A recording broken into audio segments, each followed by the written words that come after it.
Back.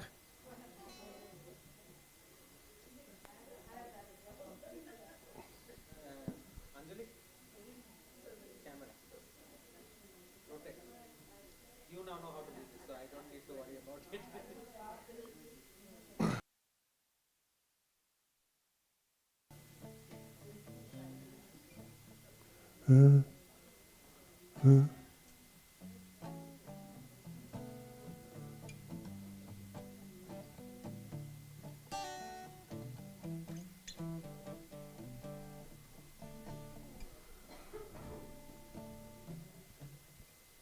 So in 2 minutes we'll start our third session.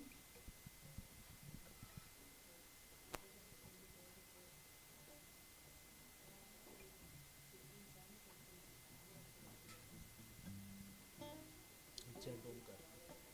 Chant Omkar. We'll chant Omkar 3 times and then we start singing.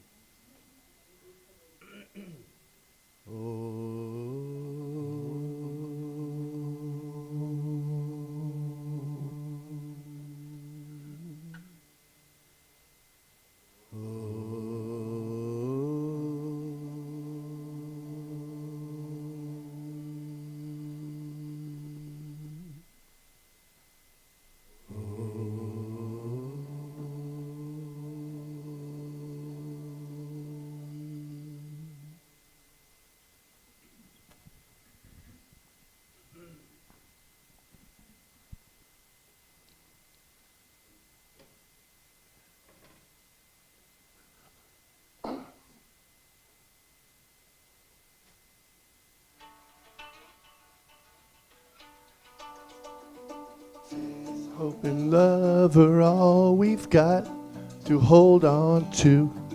So hold on. Faith, hope, and love are all we've got to hold on to. So hold on. The world is Maya, there's no denying.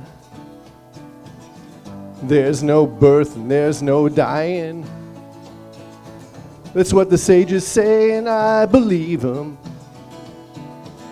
Though it's beyond the mind to conceive it, still something in me just won't give up. A light, a spark, a tiny glimmer of hope. It's small for sure, sometimes barely enough, but I'm still holding on when the going gets rough. And I believe in the power of love. Faith, hope, and love are all we've got to hold on to. So hold on. Faith, hope, and love are all we've got to hold on to. So hold on.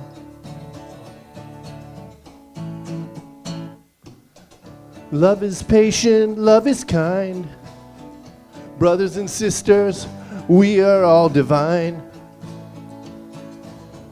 I was wild when I was a child. Now that I'm grown, I'm slightly more wise. Still something in me just won't give up. A light, a spark, a tiny glimmer of hope.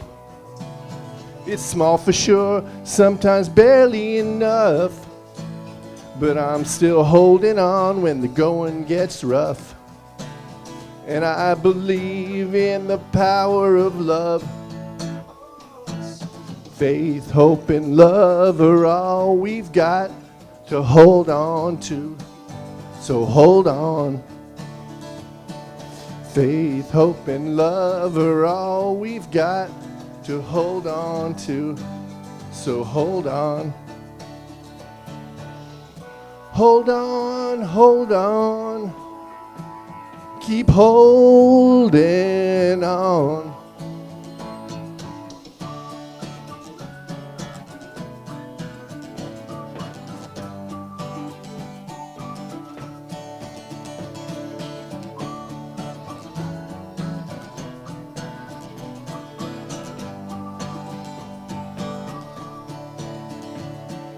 Faith, hope, and love are all we've got to hold on to. So hold on. Faith, hope, and love are all we've got to hold on to. So hold on.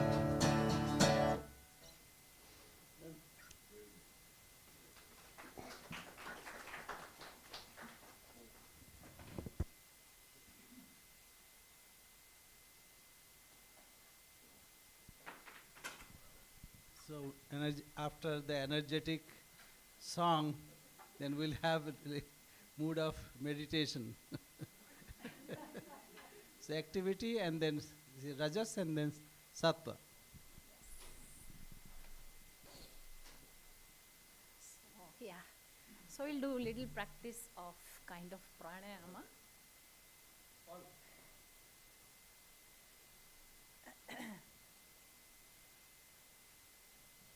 So after lunch, see, we can't do aggressive pranayama, but we can do observation of breathing.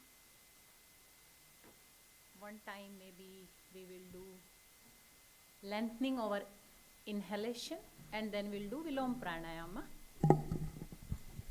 So now after lunch, what is our goal is, because we have another session, we don't want to sleep. But we don't want to disturb our digestion as well.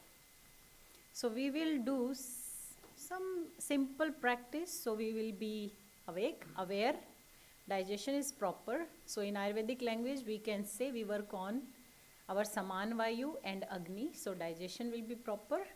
Then Apan Vayu, which is responsible for elimination. So we want to regulate, and more important, now we need to activate our parasympathetic system, which means digest and rest.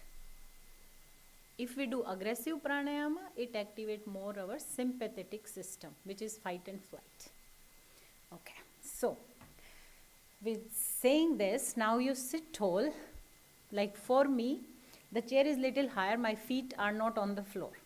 So if you are the same, little bit just slide little forward, separate your feet, hip width apart, see that your feet are on the floor, and if they are parallel, really good. Parallel means you can align your little toe with your outer heels. Sometimes we turn our toes in, heels out, so see that your feet are parallel with each other. Then you can bring your hands on your thighs or knees and try to sit tall. It's not like you need to be really exert yourself to sit tall, but just focus on the midline of your body, from tailbone to the tip of your head. To keep your head aligned where we want it, best is you just open your eyes, look at your eye level first. And then keep it over there. Relax your shoulders gently. You can roll them back. And then just gently close your eyes. Few breaths, just watch your normal breath without any control. Just watch it. As you inhale, as you exhale. So generally when we observing our breath, when you exhale, your belly button move back towards your lower back. It happens. We call it D-flat abdomen. When we inhale, also you feel little bit that abdomen is puffing out, but more over than you feel that your chest is lifted up. So just observe that if it's happening with you. Exhale, inhale, and just observe.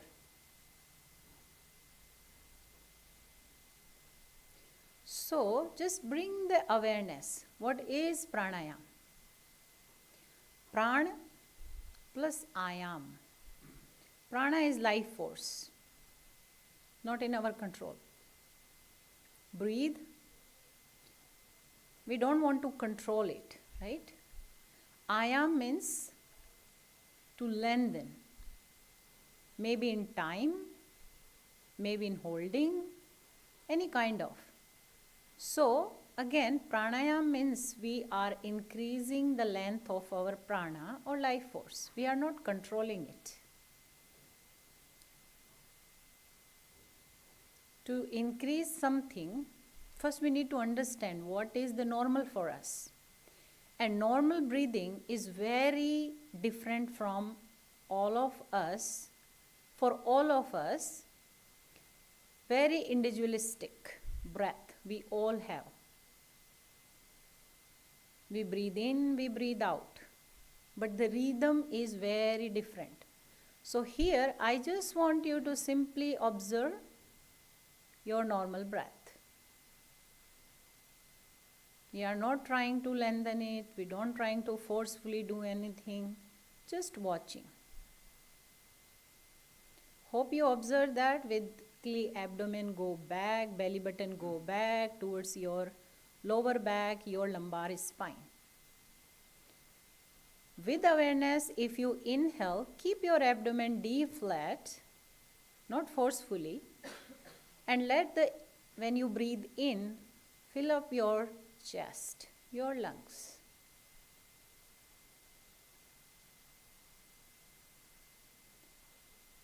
Next thing we will observe is,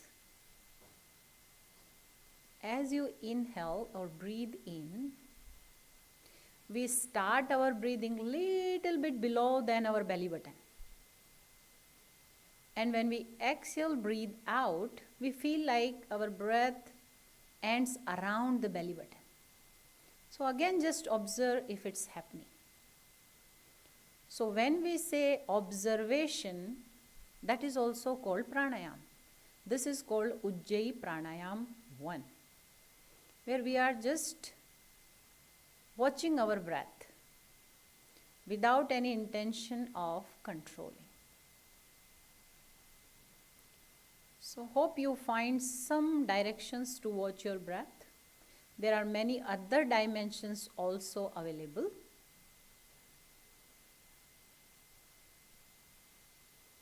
Make sure your face, jaw, neck muscles, shoulders, they are relaxed. Even though we are sitting tall, that means we are keeping our spine straight, tailbone to the tip of your head. Now, next one, we move where we call it Ujjayi 1.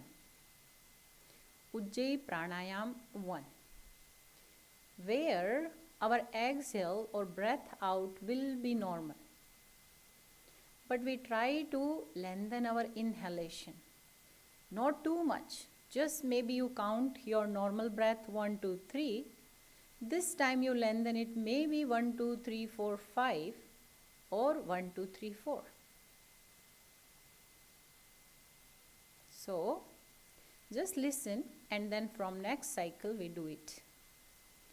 So whenever we start any kind of pranayama, we start with exhalation.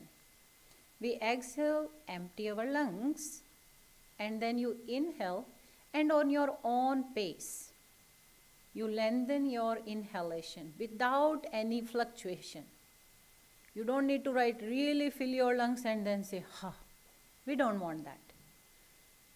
The person sitting next to you, they are not supposed to listen your breath noise. Very gentle breathing. Okay? And then we'll do normal exhalation. So, exhale completely, belly button move back, maintain it. Now you inhale, deep, slow, smooth, long. Then exhale completely. Inhale, long, smooth, soft. Exhale, inhale, long, soft, smooth. Exhale, and then come to your normal breathing. Again, follow your own pace. 2 more times, same cycles where we are increasing our inhalation. Exhale completely. Inhale, long, soft, smooth. Exhale. Inhale, long, soft, smooth. Exhale. Inhale, long, soft, smooth. Exhale. Normal breathing. One more cycle. Exhale completely. Inhale, long, soft, smooth. Exhale.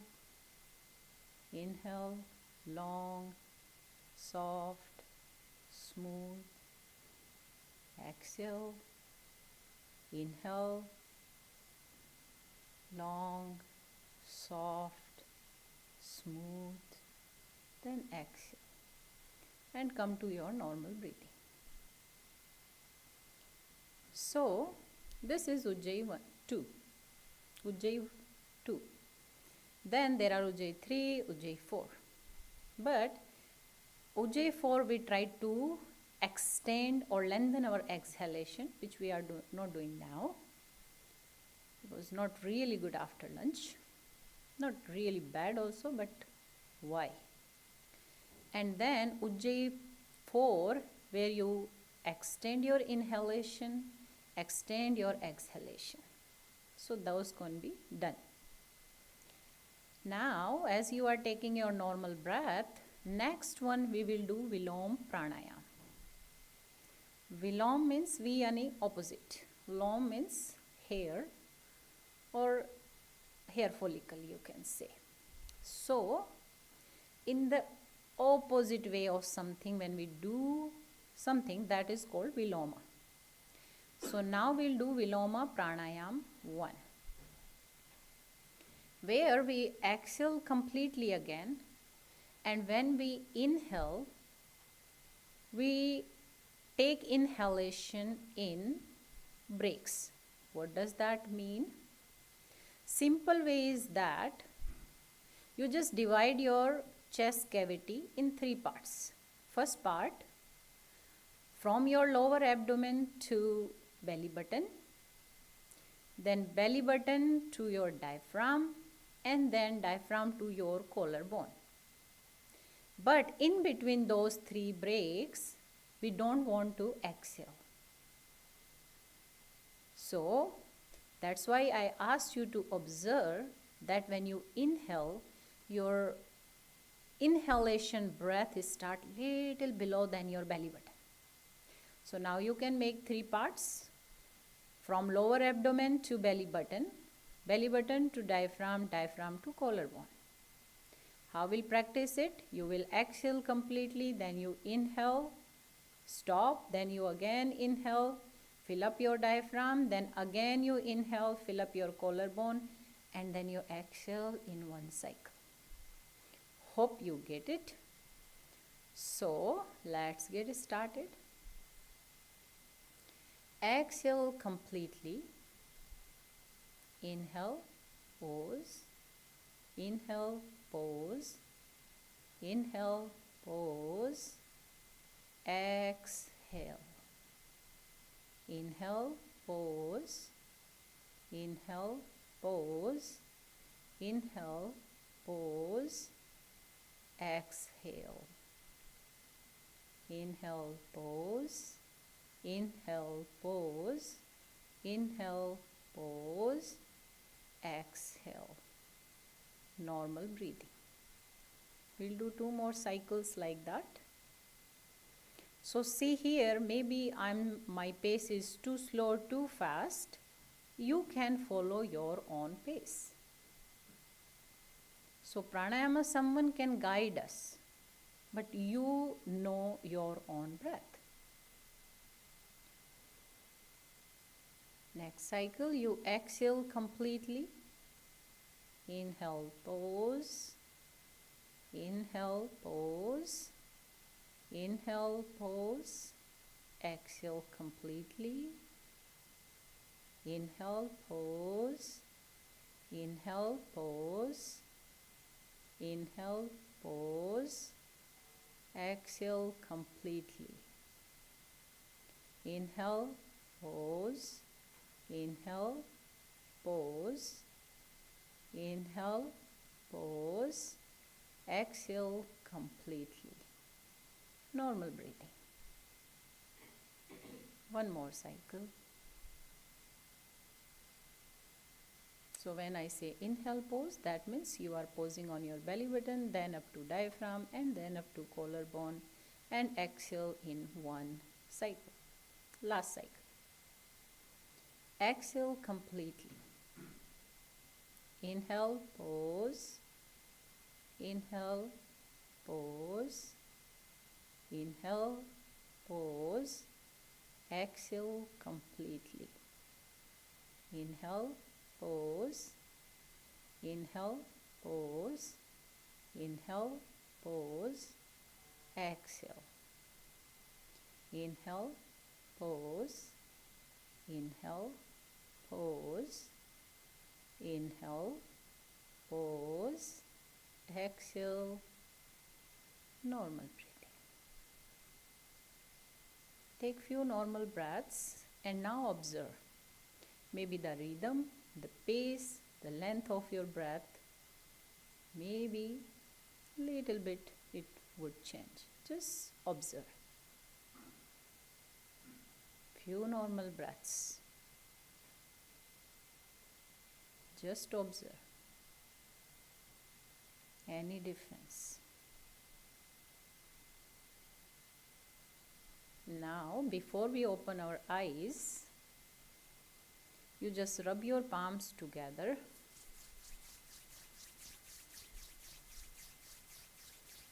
And then bring your palms on top of your eyes. Not we are pressing our eyes with pressure, just cover them. Then gently open your eyes covered with your palms, and then gently remove your palms. And that's it. Thank you. So hopefully nobody will sleep now. Right, Swamiji? That's our goal. Okay.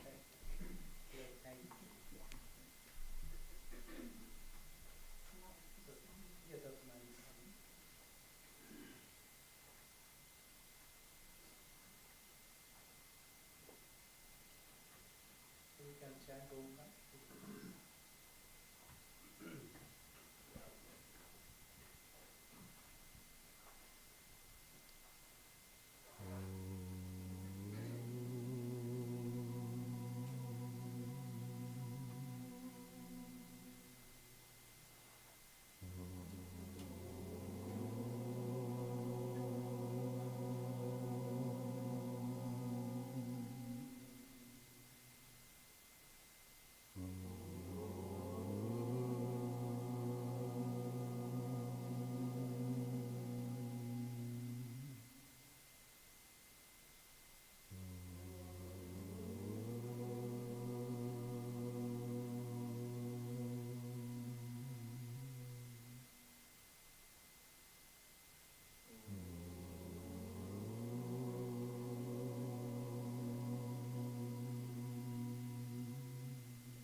Shanti Shanti Hari Om.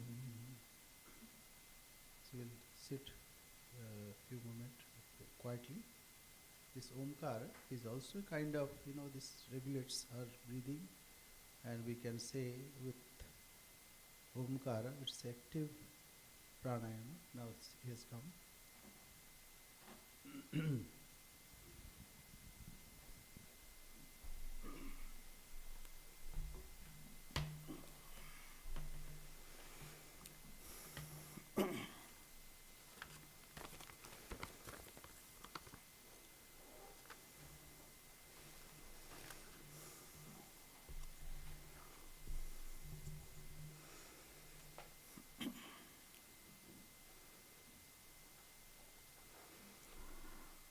ओम स्थावकाय च धर्मस्य सर्वधर्मस्वरूपिणे अवतारवरिष्ठाय रामकृष्णाय ते नमः. 2:30 will conclude? Okay. Yeah.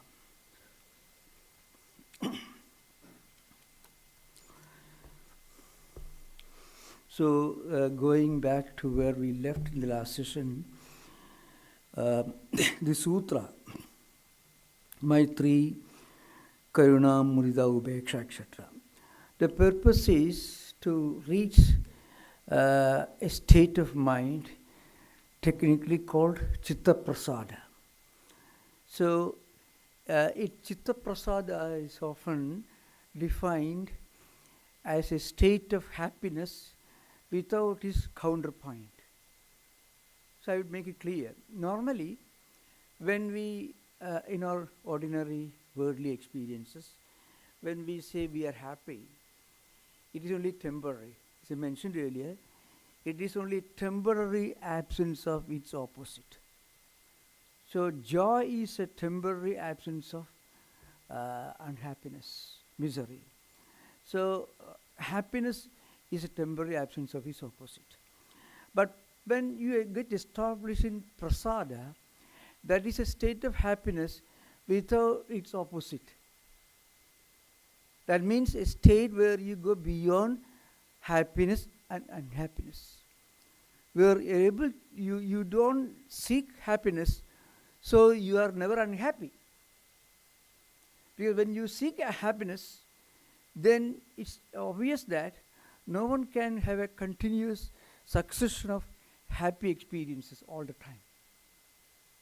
Because even if you are less happy after some time, it itself is unhappiness. So, perpetual happiness is an impossibility in material life. But suppose you reach a state where you don't really seek happiness, then there is no way that you ever become unhappy. That state is called Chitta Prasada. Now, the Chitta Prasada has got a few Sanskrit terms like Kritarthada, Kritagrityada, and some of those terms which are used here. Here, one important point I want to mention, in Sankhya system, there is no importance given to Ishvara or God. But in yoga system, there is a place for God. So Patanjali, just one important statement is that Ishvara Pranidhanat Va, or by self-surrender, dedicating oneself to God. That also can give you a kind of Chitta Prasada. So you can find in the Gita, in the 12th chapter, Bhakti Yoga, where Lord Krishna gives a list of the fundamental characteristics of a devotee. The list is Santushta Satadam Yogi Yatharma Dridhaniseha. Santosha, or again this Chitta Prasada, is one important characteristic of a devotee. If a devotee is miserable looking, then it's a bad publicity for God. Really speaking, if you believe in God, I am always miserable, then God will be ashamed to have a devotee like that. So Krishna says the most foundational In fact, that's the list begins sandushtaka. The santosha is a state where you are inherently happy without ever having the experience of its opposite, as in worldly life. But incidentally, that is also called prasanna atma indriya manaha sustaka. Charaka Sutra. Prasanna atma indriya. So, when your mind, atma here means body actually, because Ayurveda doesn't believe in Paramatma, anything like that. So for them, mind is body, at most, Atma is mind or body, nothing beyond that. So when your mind and indriyas and samadosha, samaknischa, all this earlier, which are not related to yoga, so I am not mentioning that. But when your mind is in a state of perpetual, natural, spontaneous tranquility and peace, it is possible only when you have this chitta prasada. In Ramanuja's Vishtadvaita, he also talks about the chitta prasada enjoyed by a prapanna. Prapanna is somebody who has done prapatti. Prapatti means sharanagati, self-surrender. That is in Vishtadvaita system. They have their pramana vakya in the Gita, 18th chapter, 66 verses. Sarvadharman tarityajya mamekam sharanam braja ahantva sarva pape bhyo mokshishyami masuja. So that is their this pravatti mantra. So when you reach that kind of state, that Ishwar Pradhana, then you naturally get the feeling that you are an instrument, you are the inheritor of divine blessings of the Lord. So Ramanuja's definition of Prabhati in Sharanagati Gadya, Gadyatraya Sharanagati Gadya is very important. That is Anugulyasya Sankalpaha, Pradik Ulyasya Varjanam, Rakshasiti Vishwasa Goptrutta Varanantha, Atma Nikshepa Karpanne, Shadvidha Sharanagati. So 5 auxiliaries and 1 important component. Atma Niksheva means complete self-surrender. Then there is no bargain actually. So you see, you stop all bargains.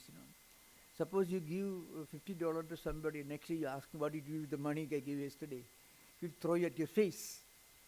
So when you surrender to God, then there is no bargain. So there is no room for complaint, worry, or anxiety or anything, because then you are actually diluting the ideal of Sharanagati, Aprapatti. So that's an idea which actually comes from Patanjali Yoga Sutra. Ramanuja developed it into higher philosophy. So coming to Sutra, so mind becomes tranquil, inner quietude. It attains quietude and tranquility by being mitra, by practicing friendliness, good relationship through Maitri, with people who are your equal spiritual seekers like you. Don't be hostile and be friendly, and we have association with them. And then compassion, karuna, with people who are little behind. And then of course there is mudita, joy when you find people who are spiritually more advanced. And also upeksha means total indifference. Upeksha is very important. Psychologically, it is a very powerful weapon. Without hatred. Upeksha means you don't have any contact with that idea at all. If you confront the evil, you'll be polluted, diluted. If you befriend evil, there is a great obviously this is dangerous. So you cannot cultivate friendship with negativity, and of course you cannot antagonize it. You cannot fight with it. But fighting also brings you into contact with the negativity. So it is no better than being friendly. So neither friendliness nor hostility. In fact, Buddhist teaching, Sadivattana Sutta, which is a textbook, Pali textbook for mindfulness. Smriti Upasthana Sutram. So you are aware of it. Your awareness. Smriti means awareness in Vijnanavada. Means the Buddhist philosophy, Asanga, Vasubandhu, and others. So you aware of it. Smriti Upasthana means at the same time you are established that awareness, but you are detached. If you are not aware of it, then you cannot avoid the problem. If you get attached, then also you are caught. So be aware of everything, but at the same time be detached. So that kind of quality comes to a person who practices these values towards punya, apunya, etc. All this negativity, positive, negative, totally complete detachment. And then what happens is our mind develops a filtering mechanism. I hope you understand, very important. Our mind can filter out all toxic, negative vibrations, influences coming from outside. So this is a very important thing. Neither being too friendly nor being too hostile. Hostility also brings you into contact with something. At the same time, friendliness also will do with the negative. So upeksha, total detachment with awareness. And this mind develops a filtering mechanism. It automatically filters out all toxic material. So in these four situations, Patanjali exhausts all the four possible scenarios where you come in contact with others. Not only people, but also with ideas. Maitri, Karuna, Mudita, Upeksha. Finished. Nothing more is required, because mind develops the unique faculty of filtering out all negativity. Mind is properly safeguarded. So this is the conclusion of that particular section. Now we'll come to the next one. Then what happens is, of course, this comes immediately in the context of yogaha chitta vritti nirodhaha vritti sarupya nidaratra tada drashtu surubhe avasthanam. So what happens is, when you attain the chitta vritti nirodha, it means cessation of all residual elements which we have accumulated in the mental system. Then what happens is, you become a witness. Now who is a witness?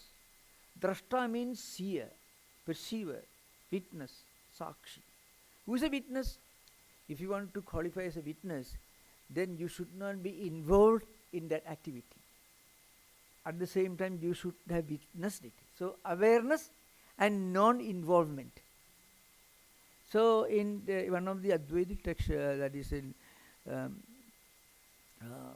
of the Bhamadi school, it says, Appaya Dikshita's book, he says, Sakshitvam, he defines Sakshitvam.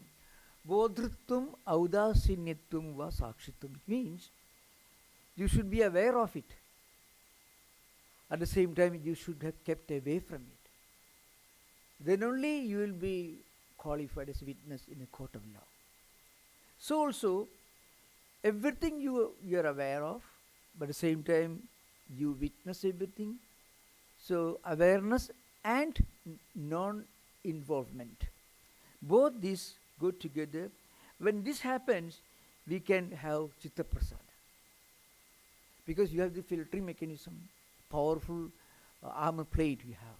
Nothing can pierce through it. It's a defense mechanism. Mind remains well fortified within. No enemy can penetrate through the thick walls of this filtering mechanism. It filters out automatically, effortlessly, all toxic material. Because when the toxic material enters the mind gets polluted. And how does this pollution manifest? Anxiety, neurosis, depression, worry, competition, restlessness, all this. Many of the problems faced in Brahma psychology, different manifestations of schizophrenia can be at least in the early stages, not in acute state, can be cured by teaching patients to remain detached, not by running away from it. But if they try to run away, the act of running away itself becomes problem. Because every time you are trying to run away from the evil, so you'll be always thinking about evil. So that's very important. You know, there's an interesting story. A doctor prescribed, Ayurvedic doctor, please don't mind. An Ayurvedic doctor was approached by a patient. The patient had a serious illness. So the patient, he gave him medicine, told him, but when you take this medicine, never think about a red flower. Keep in mind, you should never think of a red flower when you take this medicine 3 times a day. So every time when he was taking the medicine, he was thinking about, I should not think of a red flower, which means thinking of a red flower. So he was never cured at all, really speaking. So negative running away from a problem will not solve the problem. So there are 2 types of movements mentioned in Yoga Sutra. You know, Ubhaya Tapo, Ubhaya Vartini, we mentioned that means Chitta Nadi. Chitta means this mind stream, William James expression, mind stream, you know, stream of thought, American psychologist William James, you know. He talks about the endless succession of thought currents coming one after another in human mind. So thought currents. So it goes in one direction, and it goes in negative direction, positive direction. So sometimes we try to run away from something. The negative movement occupies most of our attention. Instead of a positive evolution, a positive progression towards a goal, we are busy running away from a negative problem. That's why it is mentioned here, we should always think of ourselves as witness, a non-participating witness. A non-participating witness. If you become a participant, we are caught. That's why in the previous sutra, Patanjali says,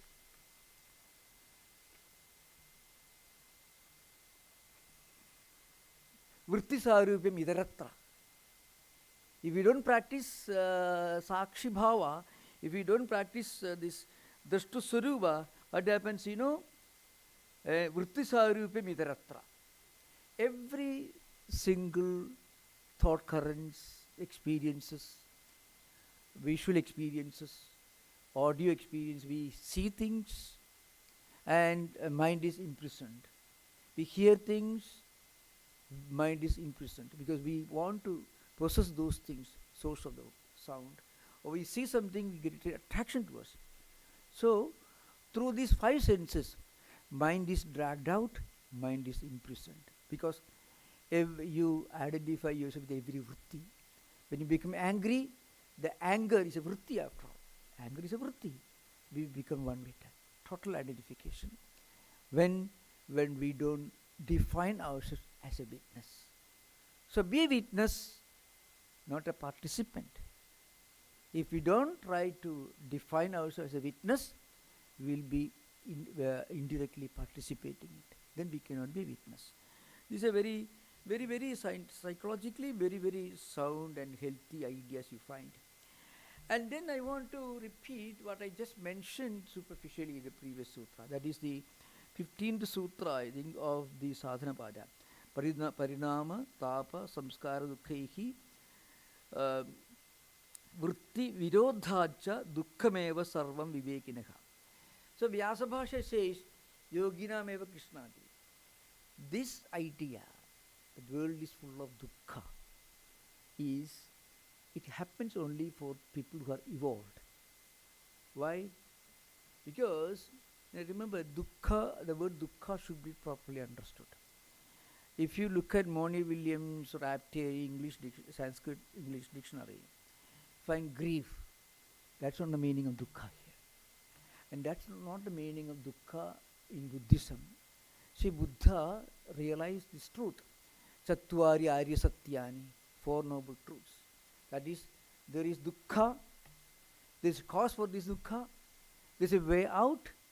The way out is nirvana through Ashtanga, the eightfold disciplines, eightfold truths, Buddha said. So when when Buddhists use the word dukkha, it is not the dictionary meaning of dukkha that was implied. When you evolve to a higher level of spiritual evolution, then you feel a kind of inner discontentment, dissatisfaction with achievements in this material world, because you start looking to something higher and transcendental. You find this life, we mentioned, according to Hinduism, Buddhism, and Jainism, birth itself is a misery, because birth is a change from a state of empirical non-existence into a state of empirical existence. This is called birth. And after birth, jayate, asti, vardhate, viparinamate, apakshita, vinasyati. You born, you grow, you evolve, then you get old, you fall sick, you die, and you decay and die. Apakshaya and vinasyati means death, and rebirth again. So this game continues. There is nothing very great about this.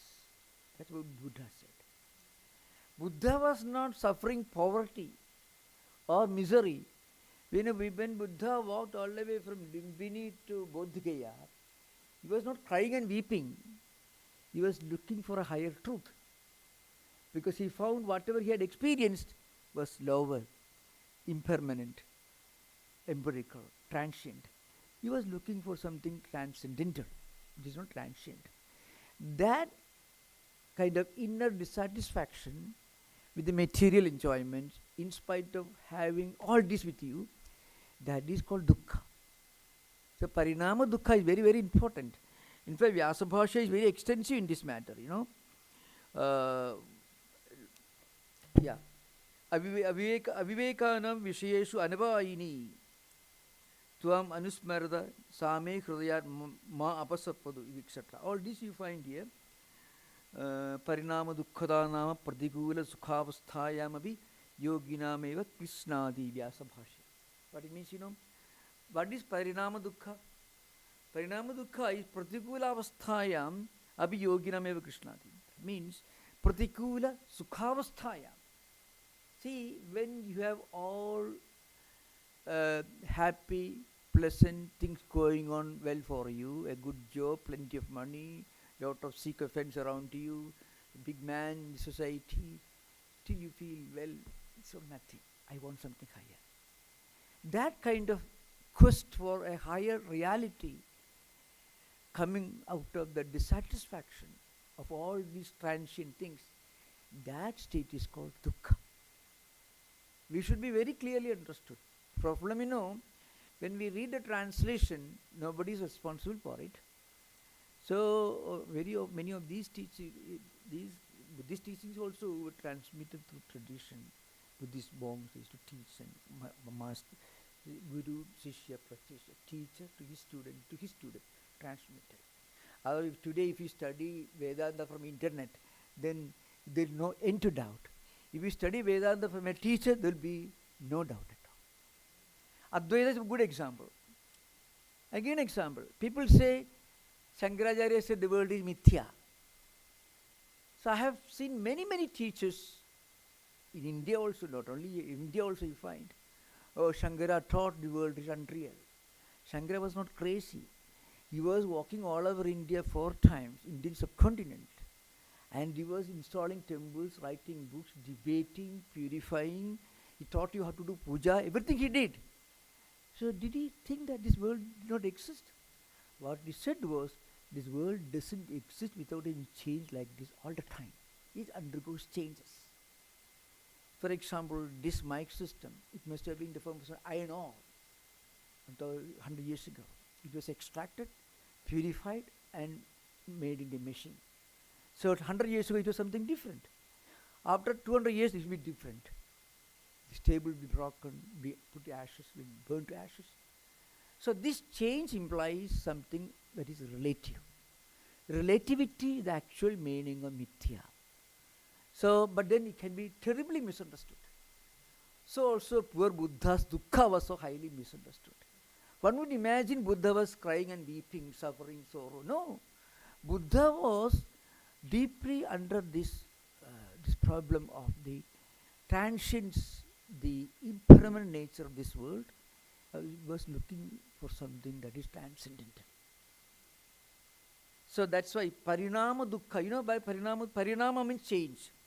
So when you have this kind of higher quest, the search for higher truth, that transforms your life. That gives you vision of the transcendental. That is why it's called parinama dukkha. Parinama means change. Something which has a transformative impact on your life. Buddha had it. Buddha saw the dead body being taken to cremation ground. He saw an old man, sickness, all he saw. Completely transformed his life. So this is a very important point, remember. So, parinama, tapa, samskara, dukkaihi, gunavritti visheshacha, virodhacha, dukhameva sarvam vivekinaha. Vivekinaha. Viveki means those who are highly evolved. And Vyasa says, only yogis can feel this dukkha. If you go to Wall Street and ask people, this world is full of dukkha, they will laugh at you. World is full of enjoyment. World is a dukkha only for maybe for somebody like Henry Thoreau in American context. This man was walking through forests and he was talking about, he was interacting with the mountains, Walden Pond, the trees, and then he criticized the intrusion of railroad. That in 1860s, right? You can see Walden, read Walden. So he was dissatisfied with the intrusion of modern technology into the sacred forest that he loved. So that kind of higher vision and dissatisfaction with all empirical, that is dukkha.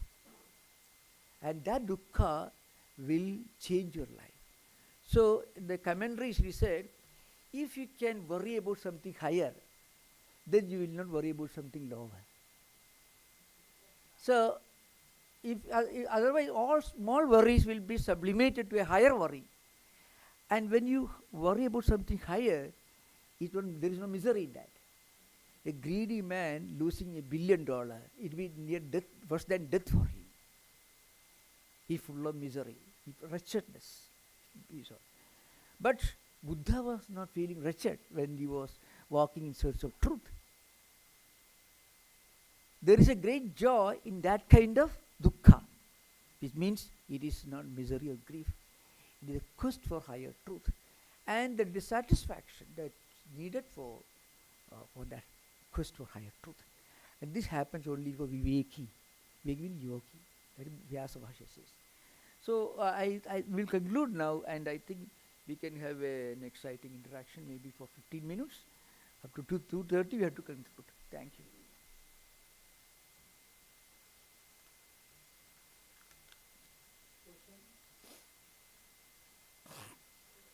If you don't have question, I can continue then.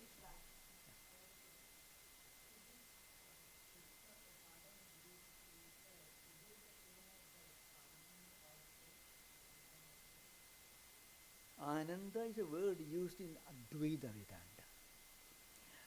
Advaita Vedanta, Ananda can have two meanings. One is Ananda Maya Kosha and Ananda Surupa. Ananda Surupa is Brahman. Ananda Maya is Ananda Maya Kosha. It's the highest state that you can achieve in your evolution at the Dvaita level. When you go beyond that, then it is Ananda Surupa. So Shankaracharya in his commentary, Mandukya and also Brahma Sutra Bhashya, there is this great debate within, which is what is the implication of the Anandamaya Kosha? That is Jiva, Samsari Jiva. Ananda Surupa, it becomes, that is Brahman. But I tell you, somehow you can always see some connection. You cannot have any of these discussion at a higher level without some connecting link. When you reach this level of Chitta Prasada, that is technically called in Vedanta, Advaita Vedanta, Chitta Shuddhi. Chitta Shuddhi means when your mind is ready for the highest jnana prapti, and that will lead to moksha.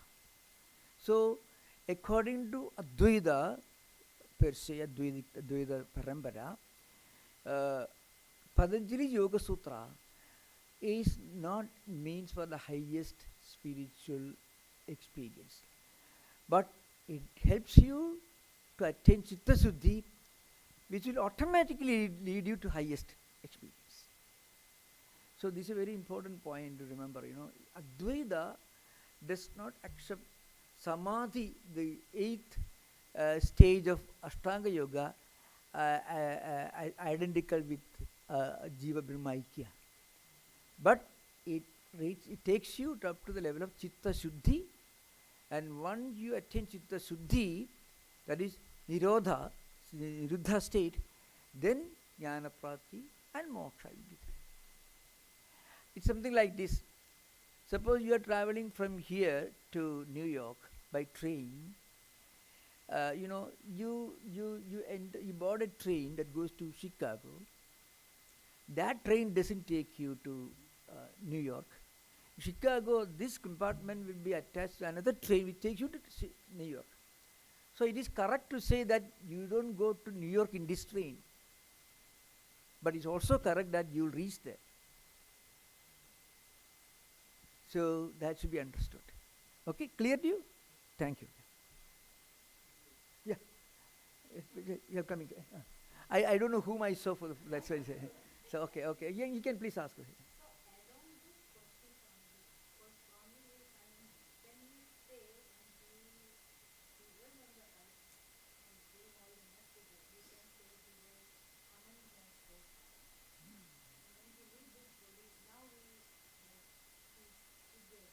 Yeah. So I tell you this, very relevant. See, Swami Vivekananda, when he was a student, he visited Dakshineshwar and he met Sri Ramakrishna. And Sri Ramakrishna tried to teach him Advaita. Vivekananda was not willing to accept it. He actually ridiculed Sri Ramakrishna in a loving manner. You say, I am chair, this chair, all this Brahman, God, and all that. The way very often many agnostics, Swamiji was an agnostic at that time, he was studying Scottish Church College, the Presidency College, he was agnostic. So, Sri Ramakrishna finally touched him and transmitted him that experience literally. But Swamiji was not ready to absorb it. Swamiji got totally confused. What are you doing to me? I have my father in my home. Vivekananda was at that time, he was only Narendra Datta, he had not become Vivekananda at that time. And then Sri Ramakrishna said, well, all right, I will keep the key with me. I give you back the key only later. So Vivekananda worked in this world, founded Ramakrishna Mission, taught and traveled everywhere as a teacher. That doesn't happen when he was identified with Brahman. At that stage, there is no prapancha, no jagat, no loka sangraha, no organization, nothing. Vivekananda later said even organization is within Maya. Later he said that. So the point is, what it means is, all great teachers, like Shankaracharya. Shankaracharya got this Advaita Anubhuti when he was 6-year-old. That too in Omkareshwar, he met Govinda Bhagavapada. And he started his career at that time. But he was teaching all over the world. And Sri Ramakrishna himself said that he got Vidya. The Vidya Aham he got. Every great teacher can teach the world only when he is not in total identification with Jiva Brahmaikya. That is Shastram, Shishya, Shasta, Guru can happen only Dvaita level. Advaita Anubhuti is beyond all this. No one teaches anyone in Advaita Anubhuti level. All teachings happen only at the Dvaita level. So Sri Ramakrishna himself, it is all,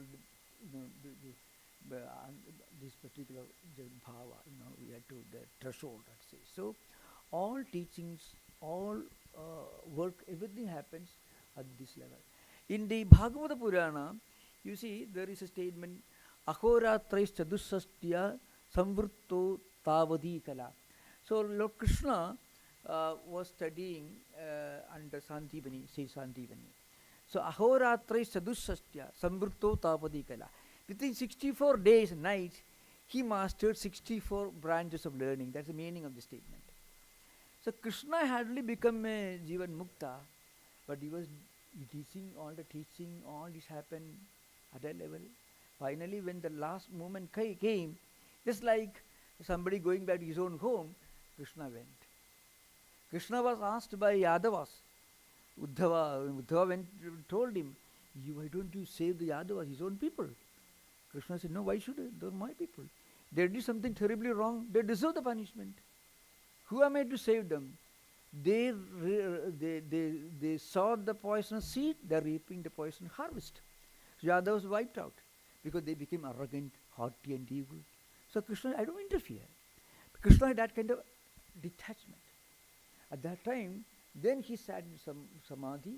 Bhagavad Purana says, he would do it. So all great teachers in incarnation, Shankara, Sri Ramakrishna, or Vivekananda, teachers Vivekananda, or Krishna, this happens, the highest teaching don't take place at the Advaita level.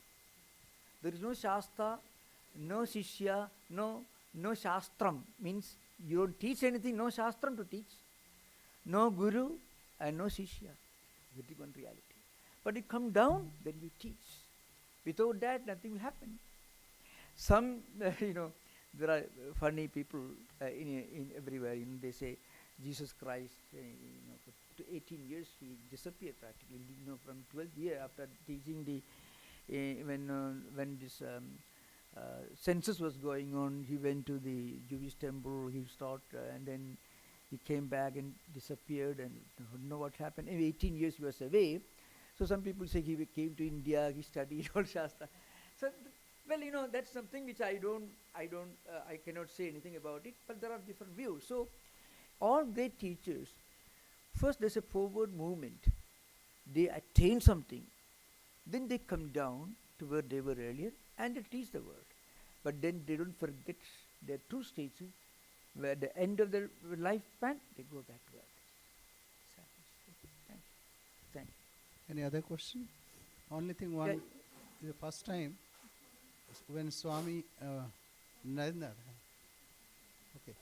Narendranath, Maharaj, first time Sri Ramakrishna said, okay, it will happen in course of time. Yeah. Second time that happened after Nirvikalpa Samadhi Anubhuti. He said, okay, now he is with me.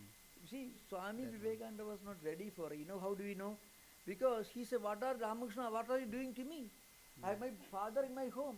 And the experience described in the first, he felt things are happening, everything rolling around, and something merging, some light. Because he could not observe it, because he was not ready for it. But Sri Ramakrishna knew he was ready, but I'll give you back. When that key is with me, key is with that's me. in Kashipur. He got back in Kashipur. 1902, July 4th. Kashipur, Uddanbati. No, I'm talking about the passing away. Passing That day he suddenly realized, and then who am I? time for to go back. Yeah. Okay, please. Yeah. Question. Yeah.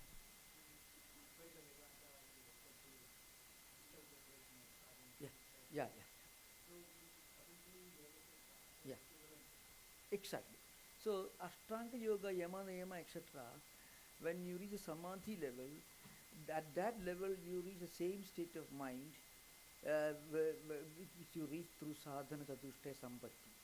So in the Advaita Vedanta, there are 7 disciplines outlined. That is Nitya Nitya Vastu Viveka, Ihamutra Bhala Bhoga Viraga, Samadhi, Sarka Sambati, Mumukshutam, Sravanam, Manam, Nididhyasanam. At the end of Nididhyasanam, Chitta Siddhi complete. So, when you reach Dharana, Dhyana, Samadhi, the 6th, 7th, 8th stage, what happens is you reach the same state where you need Nididhyasana. So, Samadhi of Patanjali is related to Nididhyasana of Advaita. Yeah. Because yoga is a dualistic system. In yoga, like Sankhya, there is Prakriti and Purusha, two fundamental realities. So what Advaita did, in the Brahma Sutra Bhashya, in the Siddhyadhikarana, it begins like this. It's actually a very interesting discussion where it's mentioned that when a person reaches that level of highest mental purity in Sankhya Yoga system, Sankhya and Yoga are intertwined. So what happens is he reaches the highest level of mental purity, but Dvaita continues. Because according to Yoga and Sankhya both, Prakriti and Purusha are two entities. Prakriti is active, Purusha is inactive. Purusha is Sachetanam, Prakriti is Achetanam. There are many controversies. So, duality never disappears in Sankhya Yoga. But in Advaita state, duality totally disappears. There is a very difference through Sravana, Manana, and Nidhyasana. Dvaita Buddhi slowly becomes weakened in the Advaita system. But in the Yoga system, that is there, but once you reach the highest level of Samadhi, then there is the Kaivalyam. The Kevalasya Bhavai Kaivalyam. It means there is one truth only. Kevalam is one truth only. But then it is not Jiva Brahma Aikyam, it is not Aparokshanati. Because duality continues. Yeah. Savikalpa, Nirvikalpa Samadhi, Nirbija Samadhi, where you go beyond all Vikalpas, you are fully established. That's the highest state in yoga tradition. No, actually there is no that mention Ananda there. You reach the highest state of total cessation of all vrittis. Vrittis include both positive and negative vrittis. When vrittis are gone, then you identify yourself as drashta. And drashta is sakshi witness, which is one. But surprisingly, as a philosophical system, Sankhya Yoga never transcends Dvaita. It is established in Dvaita system. Okay. Siddha Prajna means somebody whose Prajna is Siddha, somebody whose mind is always in a state of perfect equilibrium. So in Gita, in the second chapter, you can find the 55th verse, 54th verse. Arjuna asked this question: Siddha Prajna se ka bhasa samadhistasya kesava siddhi prabhashita kim asida prajeda kim. And who is a Siddha Prajna? How does he behave? How does he move about, talk about, how walk about? The answer that is Prajagaji Ida Kaman Sarvan Padavanaga Atmaneva Atmana Tushtaka Siddha Prajna Stadursti. Somebody who is always established and enjoying one's identity with one's own Atman. That kind of Advaita state, that kind of transcendental union, that state. That is the state of Siddha Prajna. That's how it begins. 18 verses gives a list of the characters of Siddha Prajna. A Siddha Prajna is Jnani. At the experience level, a Siddha Prajna, Jnani, Yogi, Bhakta are the same. At the secondary level, the language used is different. But as experience level, same. Because the same equilibrium you find in a Bhakta, a devotee, same equilibrium you find in a yogi, a sort of yogi, same equanimity you find in Jnani. There's no doubt about it. So,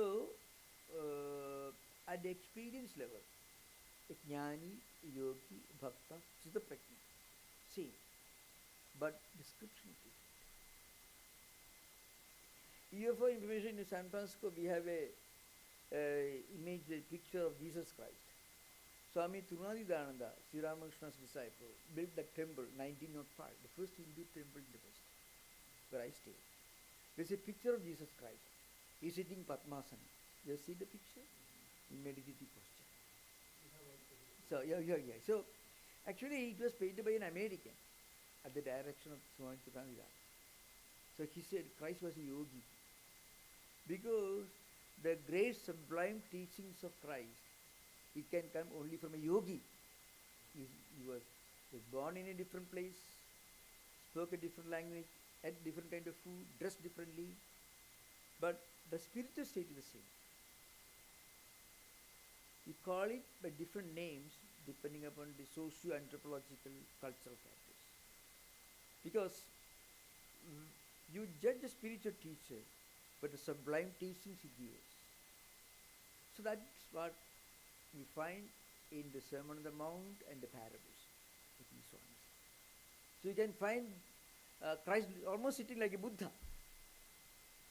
Don't tell the Catholic Church at Rome, they won't agree with that. But the point is, from a spiritual perspective, the great teachings of a spiritual teacher almost will be the same. But you should have this Vedantic outlook to appreciate that similarity. Similarity at a spiritual level, the transcendental level, not the empirical level. Okay? Any? I think we can finish now.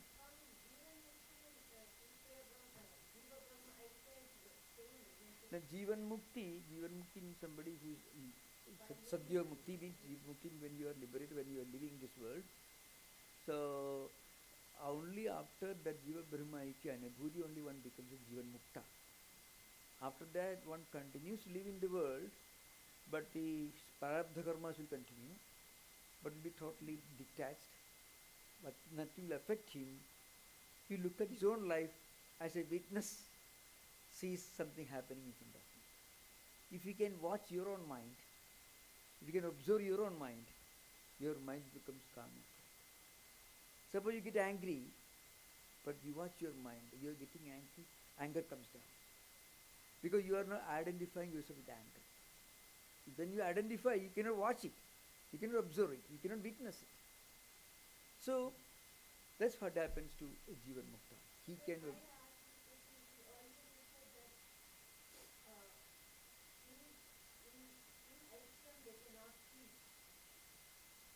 Yeah, you see, that's at that anubhuti level, they don't teach.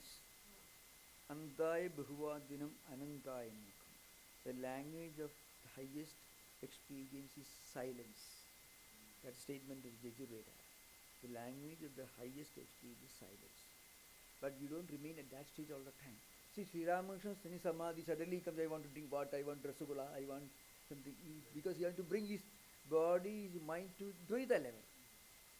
That's what you find in Sri Ramakrishna. He was not teaching, he was not walking the street. He travelled in Calcutta streets in a hackney carriage. At that time, he was aware of his transcendental identity, but he did not bring it along with him when he was walking the streets. Then you cannot teach. I tell you how to, it's very difficult to explain this. Again, we are...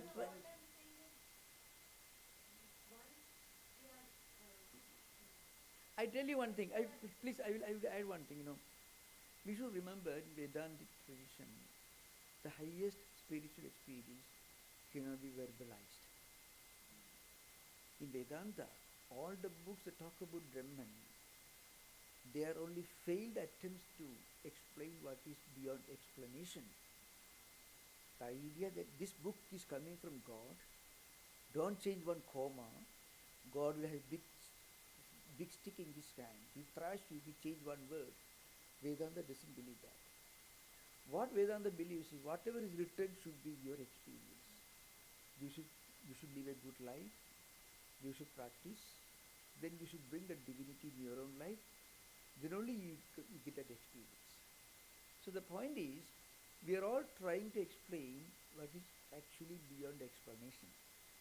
Keeping that in mind, we should explain. That's an important point. All discussion should happen keeping in mind that the absolute reality is beyond discussion. But discussion has value because we are not discussing unnecessary things. Even talking and discussing and debating about spiritual subjects itself is a spiritual practice, a spiritual discipline. Because you are depositing healthy food, healthy material in your mental system. That's why discussions, debates on spiritual topics very helpful. But remember, anyone think I can now sit and finish all about God, then that God may not be very huge, something much worthwhile. If God is somebody who can explain in half an hour talk, there is nothing very great about that God. God is beyond all that. Eckhart, I told you Mr. Eckhart yesterday, day before yesterday. Mr. Eckhart said, he was a Dominican priest, he disappeared practically. He said that absolute reality cannot even be defined as Father, Son and Holy Ghost, Trinity. Beyond verbalization, beyond definition, it's a matter of inner experience. So Eckhart lived in 13th century Germany and Shankara in 8th century India. But there are many similarities. Okay, thank you for the question.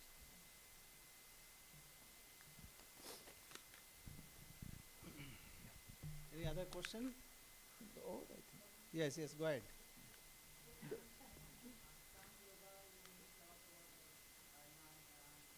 Yeah.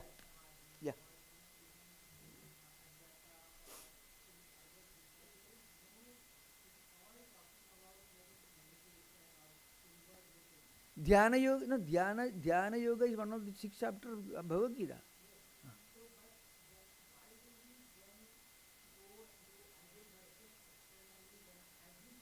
Yeah. Thank you for the subject. It's a very important subject. I tell you, suppose you sit there in a room, we discussed this evening. You think about God and meditate about God.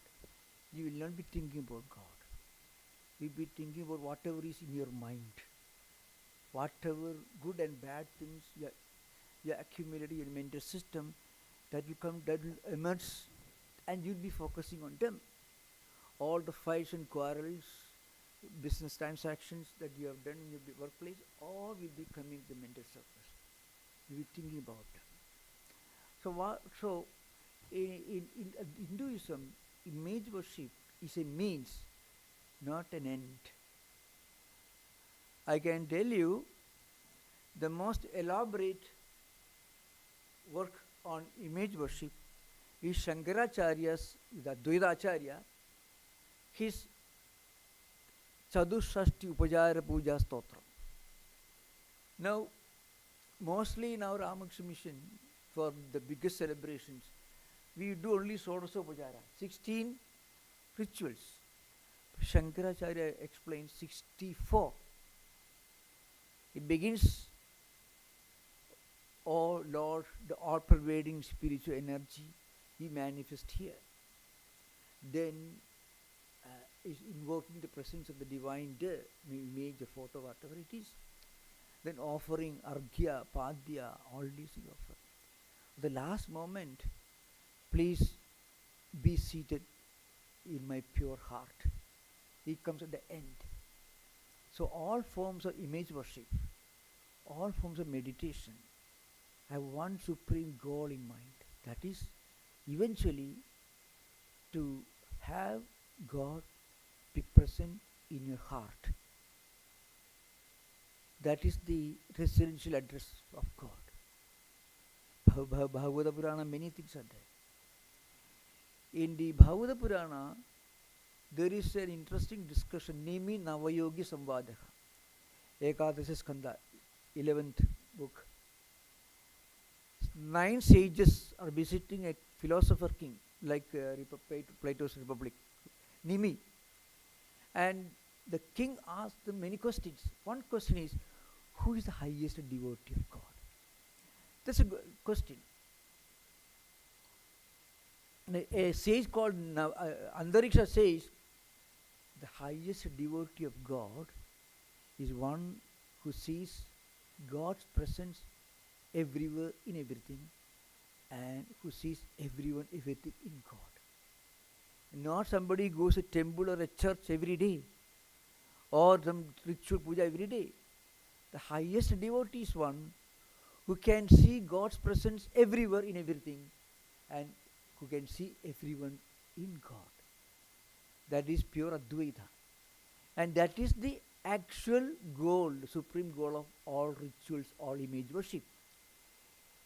Pilgrimages, image worship, all kinds of rituals are only means to draw our mind away from external objects towards something higher and supreme, and eventually to experience the presence of the divine within our own heart.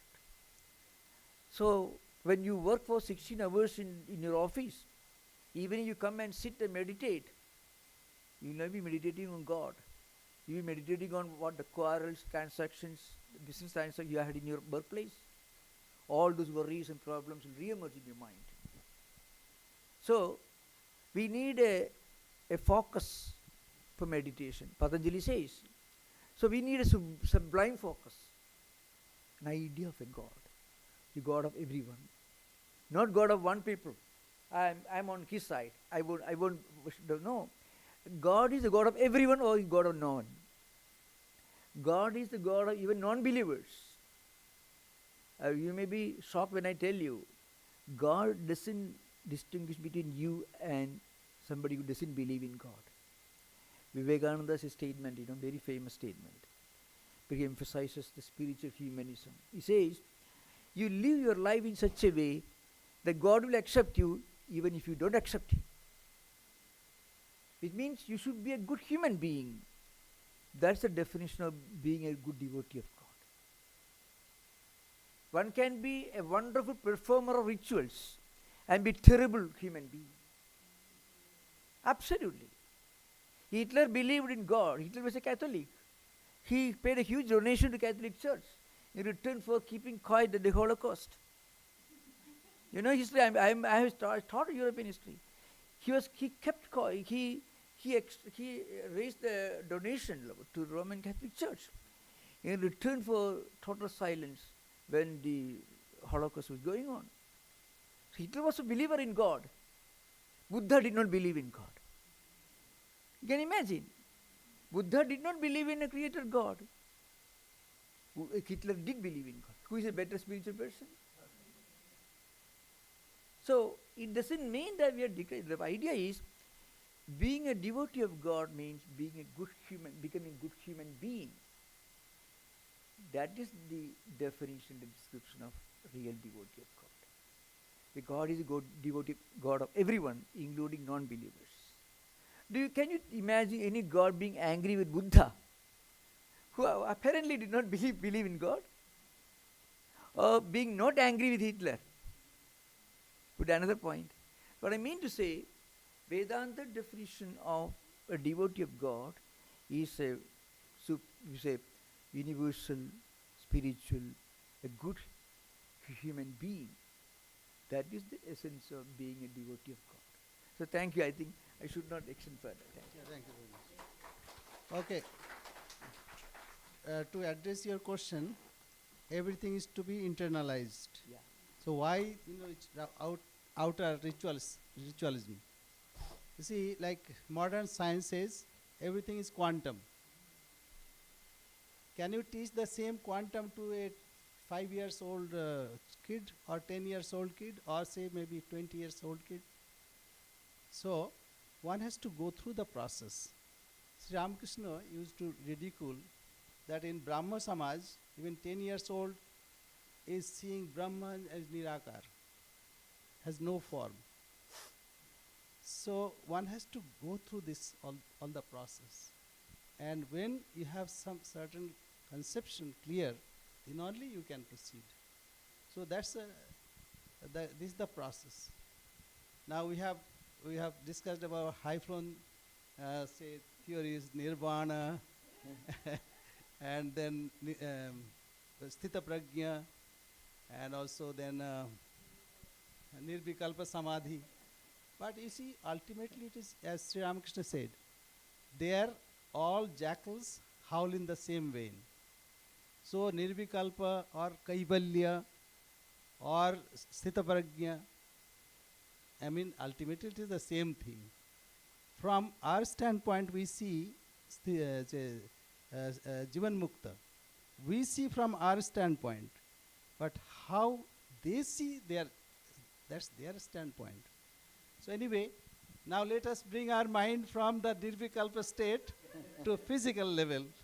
Now we have Ayurveda now. Then only our day-to-day activities will be possible. Thank you. Okay.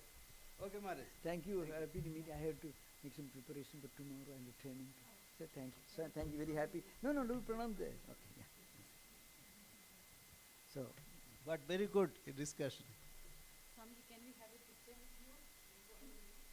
no. Picture here. The picture.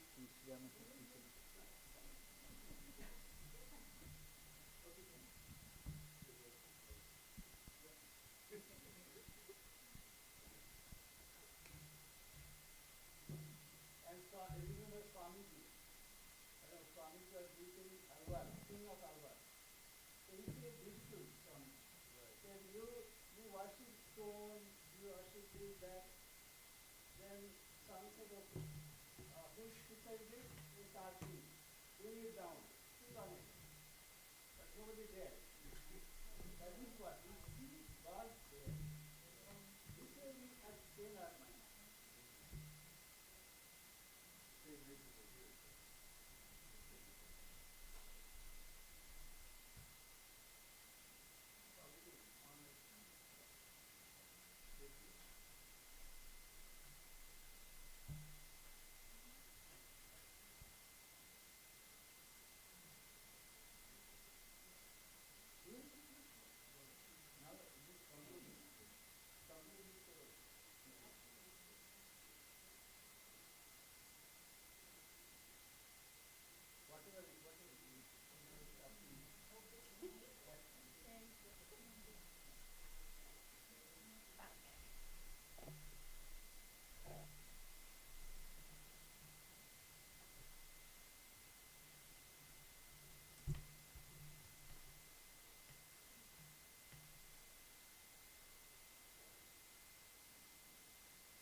So I hope we all come on our physical level, right? So we'll start. The Swastha Paribhasha or the Swastha definition, the definition of health. We talk about dosha. There are 3 physical doshas, Vata, Pitta and Kapha, and 2 manas or mental doshas, which are Rajas and Tamas. Now we'll see one by one what are these 3 doshas. So first we are saying Vata dosha. Okay. So first one is Vata dosha. As I said, everything is made out of 5 elements. So Vata dosha is made out of ether and air. So simply to understand that, Vata dosha's qualities are like ether. So we see ether is space and expansion. Air is movement and mobility. So Vata doshas are quality are like that. There are few qualities in Vata dosha. Rukshaha, Shito, Laghu, Sukshma, Chalo, Ath, Vishdaha, Kharaha.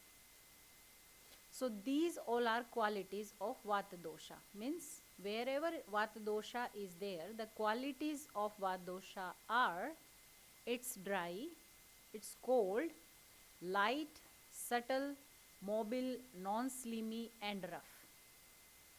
Viprit gunair dravyai marutah samprashamyati means the opposite quality of all these. Dry's opposite quality is something oily. Cold, something is hot. Light, something is heavy. As like that, all the opposite qualities specify Vata dosha. Then there are different sides of all these doshas in our body. Gross level, we could say above our neck, the kapha dosha's place is there. Our middle body is for pitta dosha, where is all the metabolism, digestion is going on. Below our abdomen up to our feet, that is Vata dosha. Something change? Okay. So, specifically, if we say most important place for Vata is colon or our large intestines. There are few places in the picture you can see hair, skin, bone, ear, thighs, colon, lower abdomen, pelvic girdle, head. All these are the places of Vata dosha. But the main place of Vata dosha is large intestine. To understand that, we can say large intestine is main office of Vata dosha. But then to work efficiently, it has sub offices. What does that mean is, we say Vata dosha because I don't want to confuse you, but just to let you know what is available there. So there are 5 types of Vata: Pranavata, Udanavata, Vyanavata, Samanavata, and Apanavata.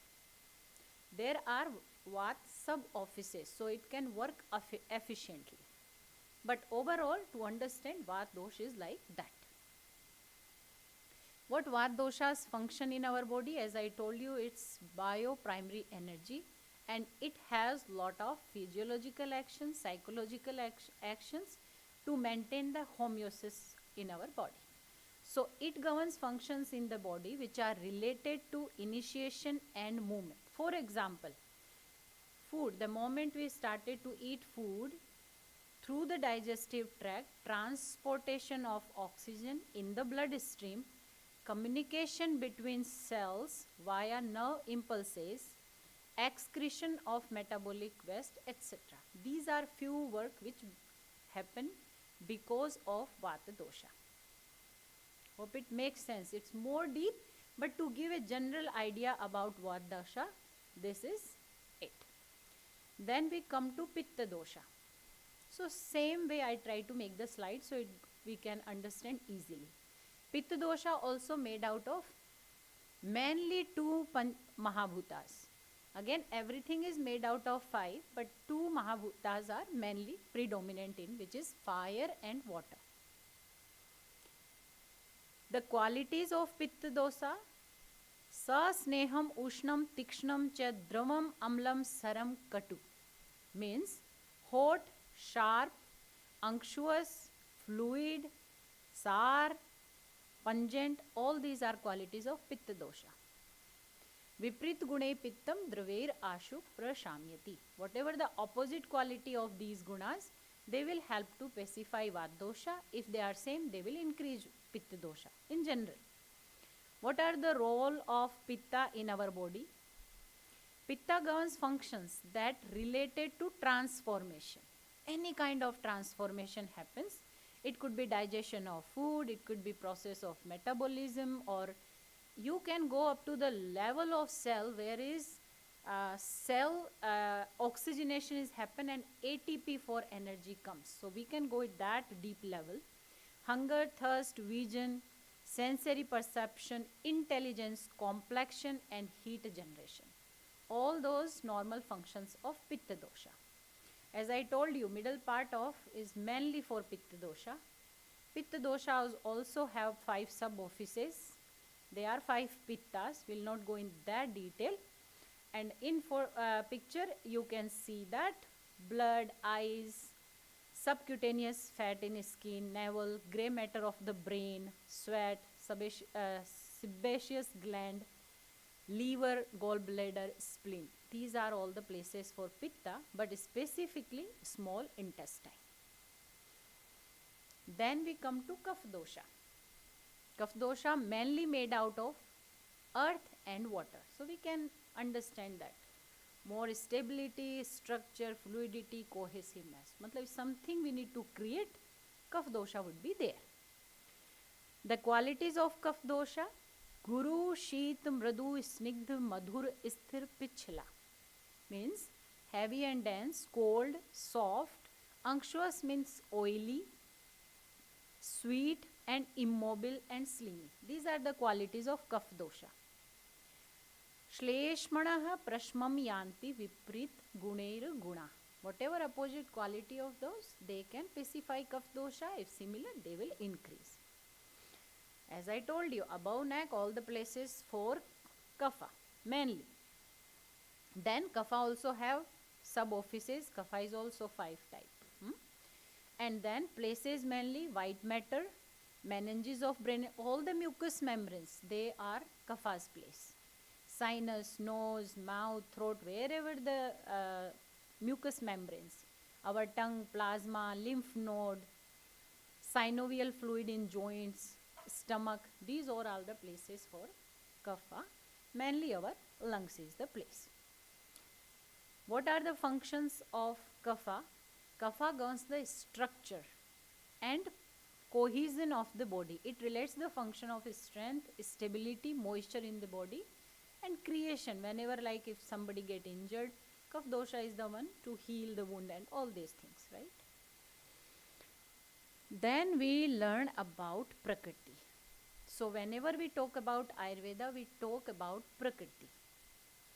Word Prakriti means there are different meanings of Prakriti due to its different derivations. But we will go with the first one. Prakriti word made out of two words. Pra means principle. Kriti means creation. Thus, the word convey the meaning one that is principal factor for creation, that is Prakriti. Another meaning, pra means sattvic, kru means rasic, and ta means tamasic. Means Prakriti which conveys the power of the three gunas. One meaning is that. Another meaning is pra means before, kriti means creation. So Prakriti means that which exists before creation. The all threes are relevant, but we will go with the first one. But to understand that other Prakriti, what we can understand is, first is what aspect of Prakriti we can see.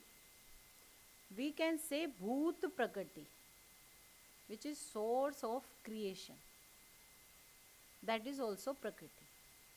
There are 8 Bhoot Prakriti which are the sources of creation. Avyakt, Mahat or Buddhi, Ahamkar and 5 Tanmatras, which are subtle elements. These are 8 which are Prakriti. And then from these Prakriti, whatever elements manifest, they are in number is 16. So we call them Sodas Vikara. What are those Sodas Vikara? 5 sense organ, 5 motor organs, mind and 5 Mahabhutas which are gross. First we talk about subtle elements in Prakriti. So there are 8 Prakriti, 16 Vikaras, then complete manifestation of body and mind. Which just before Swamiji tell us Sankhya Darshan and Yoga Darshan. So Sankhya Darshan, what we say, this whole world is made out of 24 elements, where 8 is Prakriti and 16 is Vikaras, manifestation of those Prakriti, and then Purusha, Chetan, Brahman, whatever we call. So Sankhya Darshan doesn't believe in God, but Yoga Darshan said there is 25th element also, which is God, Ishwar Pranidhana, which Swamiji explained very well. Just to let us know, like yes, in Ayurveda we talk about that as well. Then comes Deha and Sharirik Prakriti, which is useful for us as at physical level. So as we talk about Prakriti is something which is before creation. That means our Prakriti decide at the time of birth, primary conception. Even birth happen after 9 months, right? But the moment of conception, our Prakriti decides. So the dosha balance in which we were born is referred to as Prakriti. Okay? Prakriti means the basic constitution of human being that is very unique for every person. And this combination is also unique for everyone. That is our Prakriti. That's why we see there are no two people who are exactly same. Maybe identical twins, they look like same, but they are not same as such, right? So what decide Prakriti? There are few factors like born with our unique mind-body type formed at the time of conception. It is influenced by mother, food and lifestyle before and during pregnancy, does not change in the lifetime of a person. Whatever the unique combination of dosha we born with, it never changes. So, Prakriti means your inherent constitution. It influences our physical, mental, emotional, behavior characteristic. Like our genetic formation. Whatever we got it, we got it. It never change. That is Prakriti. But if we never change it, then what's the point to know it, right? That questions comes in mind. So we reach out that question, but first, then how many types of Prakriti can be there, what we can. So if we see, there could, we say Taratam Bhed, which means one is higher, another is lowest. Like when we go for the ratio, we can make innumerable ratios. So that means millions of combinations are possible. That's why we all are different from each other. But still, to categorize that, there are 7 types of Prakriti. There could be 1 dosha, there could be 2 dosha dominant or 3 dosha. Again, if somebody says, I am Vata Prakriti, that doesn't mean they have only Vata dosha. Not like that.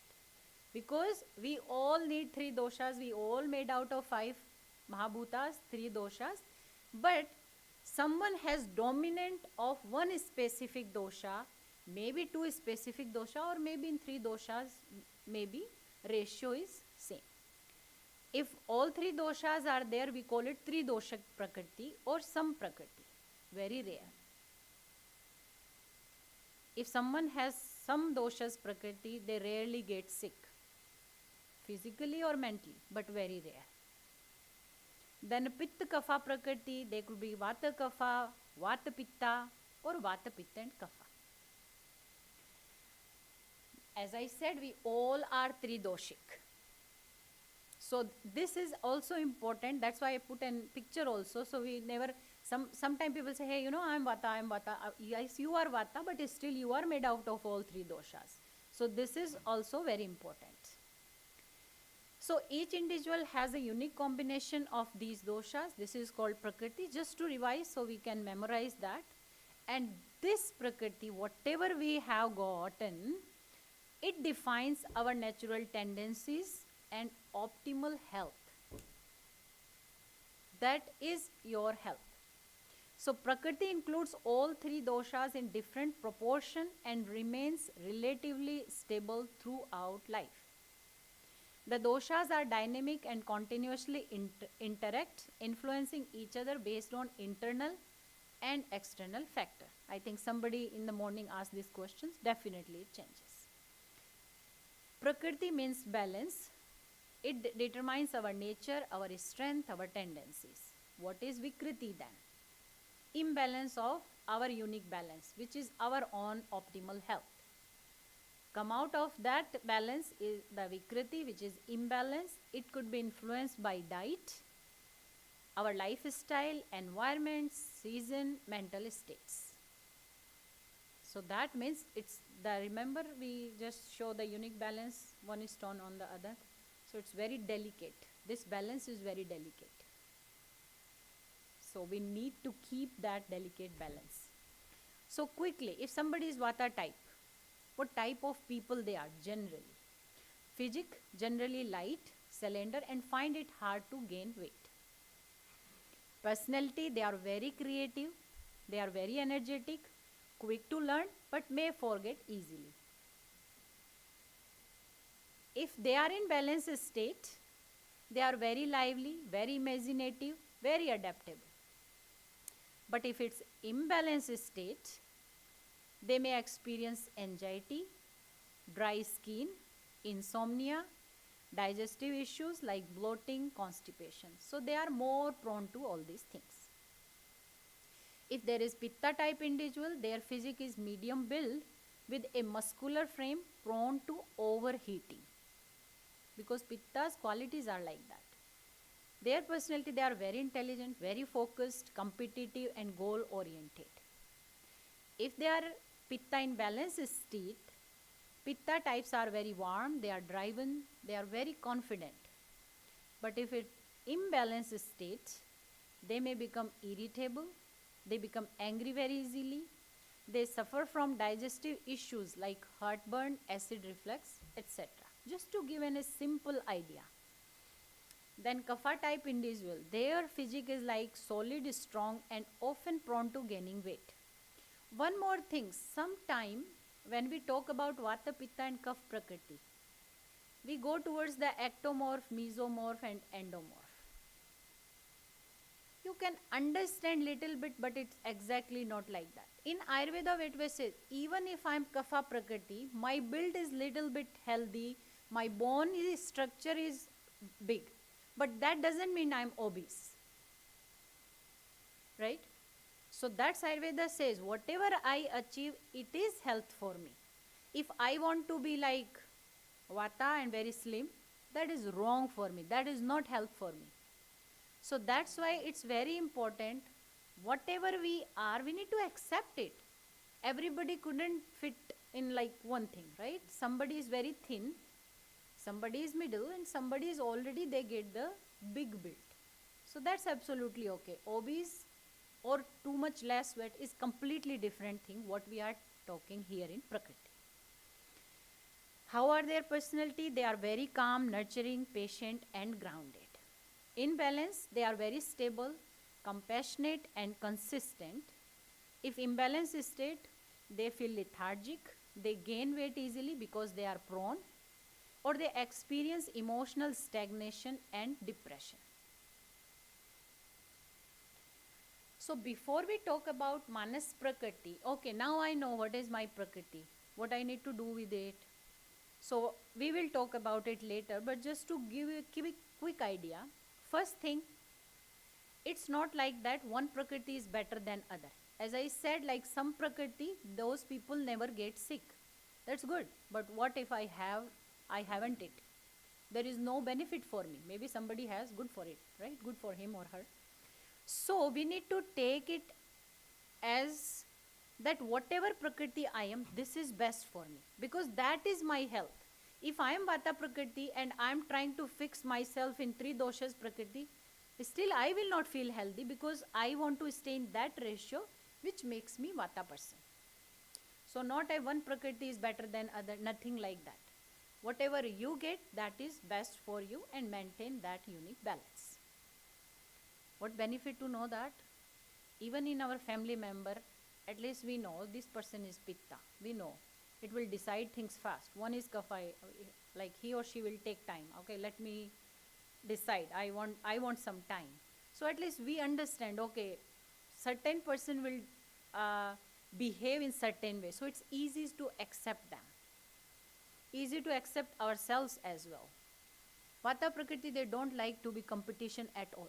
Pittas are all the time, they want to be compete, they are over ambitious. But Vatas are like, no, I don't want, I am like that. If you understand our kids, they are Vata, it's okay, they have their own way.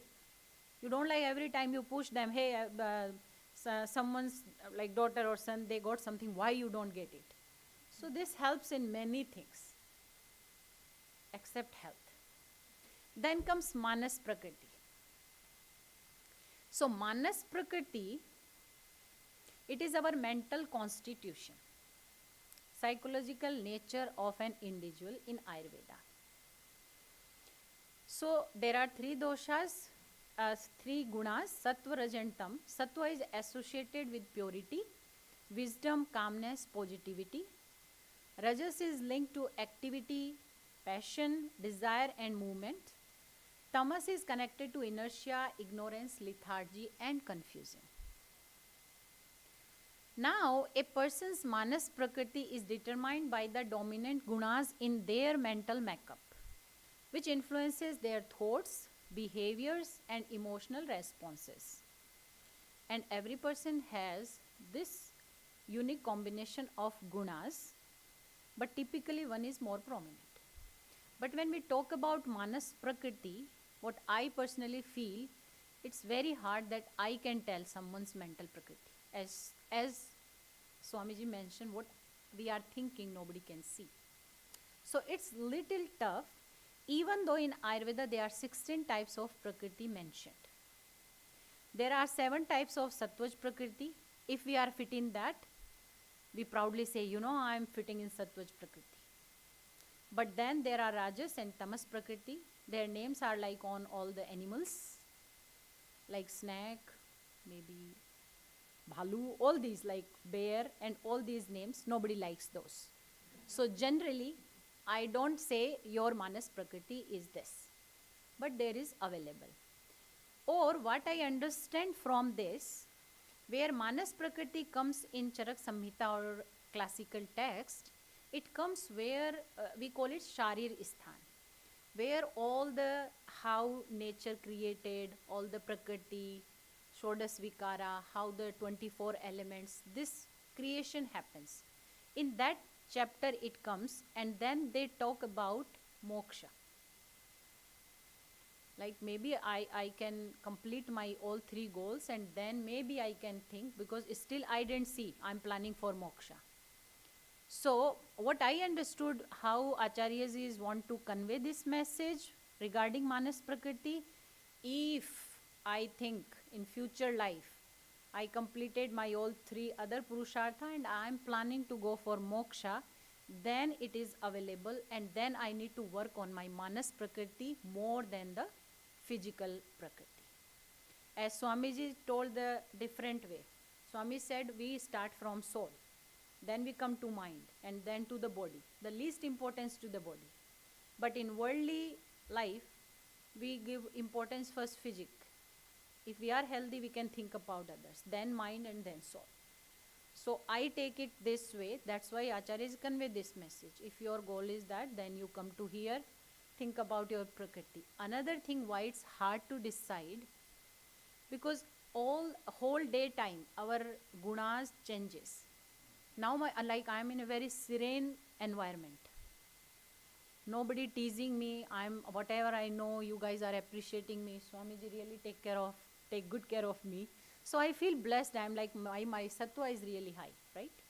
Now after that, I need to go to airport. Maybe we find, too much traffic or something. I don't know. In TCA, they will take too long. I can get irritated. That time, maybe my rajas will be increased. I feel like, what is happening here, right? So gunas, it's very hard. Like they are fluctuate very easily. So this is like beyond me. But as I told you, Acharyas give us the way, use your yukti, your intellect. So to use that, we take care of this way. Shariram hi api sattvam anuvidhyate sattvam cha shariram. Means, your body follows your mind follows your body. I always say this example, if somebody give me a slap here now, nobody touch my mind as such, but still I feel something because they did something with my body. If from there you guys started to some maybe bad words to me or maybe good words, my body react in that way. That means they follow each other. So we use this way. So if somebody is Vata Prakriti, Vata dosha dominant, generally how their mind is, Vata is responsible for the movement of thoughts and ideas. If Vata is balanced, they leads to creativity, enthusiasm, and quick learning. When it balanced, it causes restlessness, anxiety, or difficulty concentrating. So even though I don't know Manas Prakriti, but I connected Manas with that.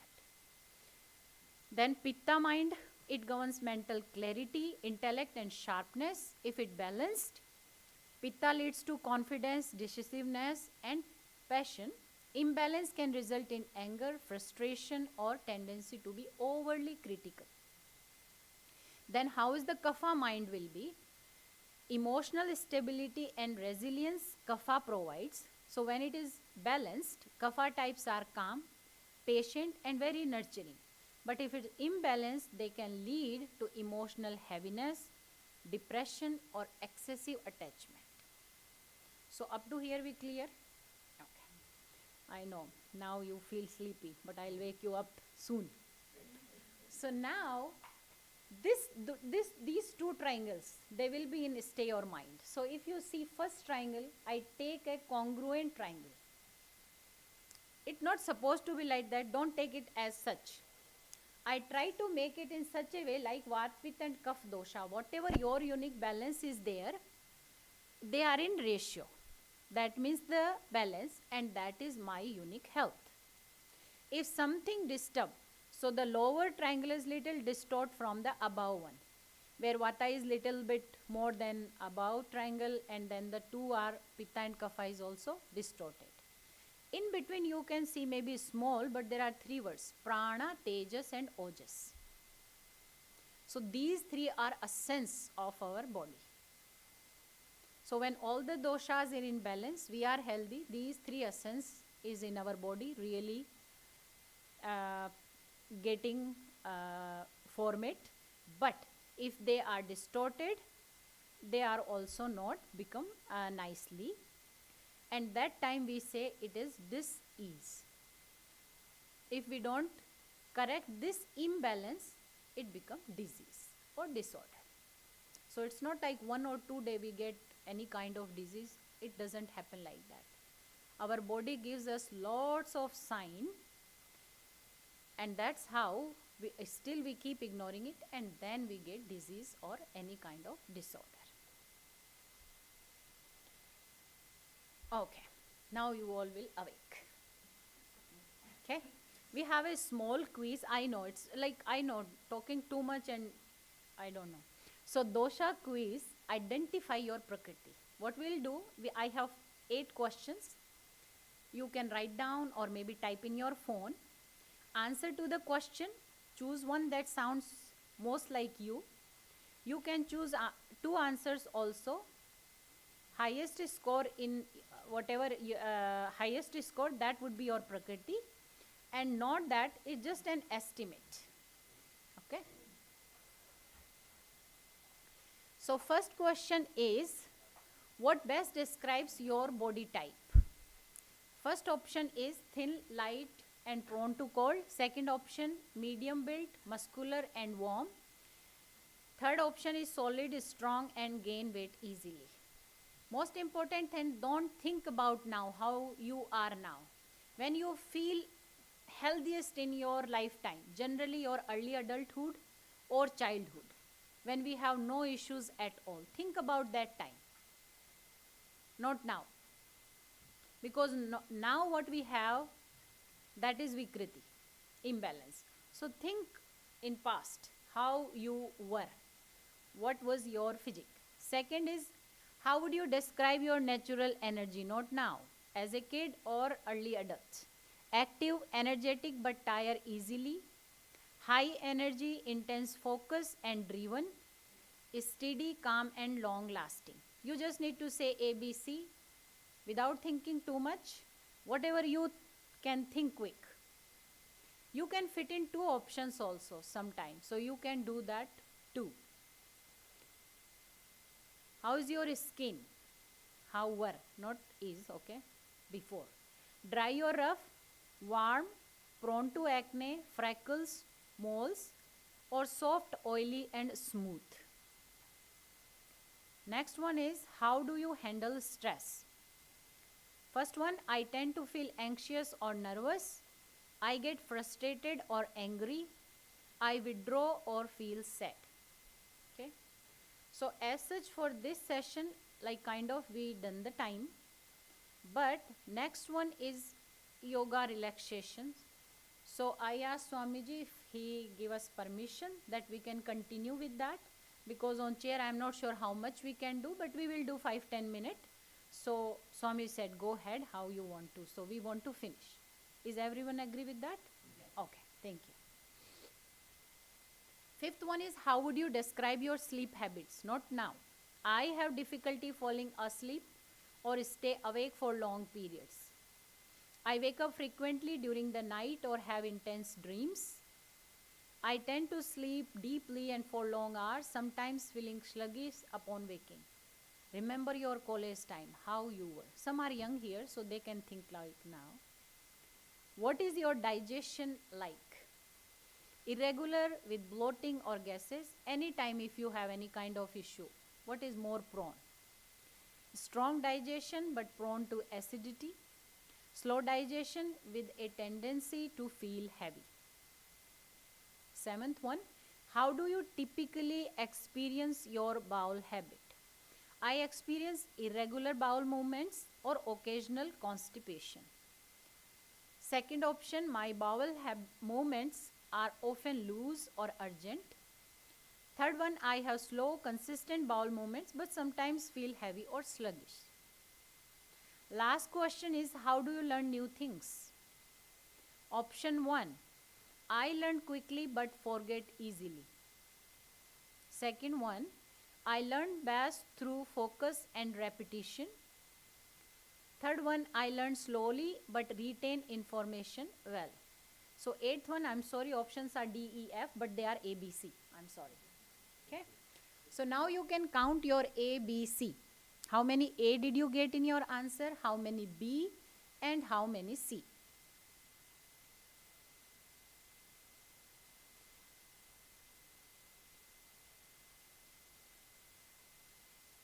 Okay. Yes, please. Mm-hmm.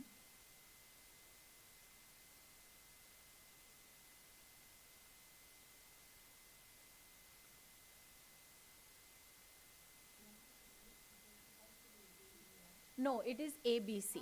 Yeah, that's why I said. Sorry for that. Yeah.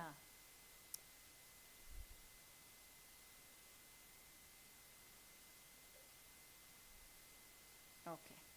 Should we move on? Okay. So now, if you mostly answered A, your dominant dosha is A, Vata. If you mostly answered B, your dominant dosha is Pitta.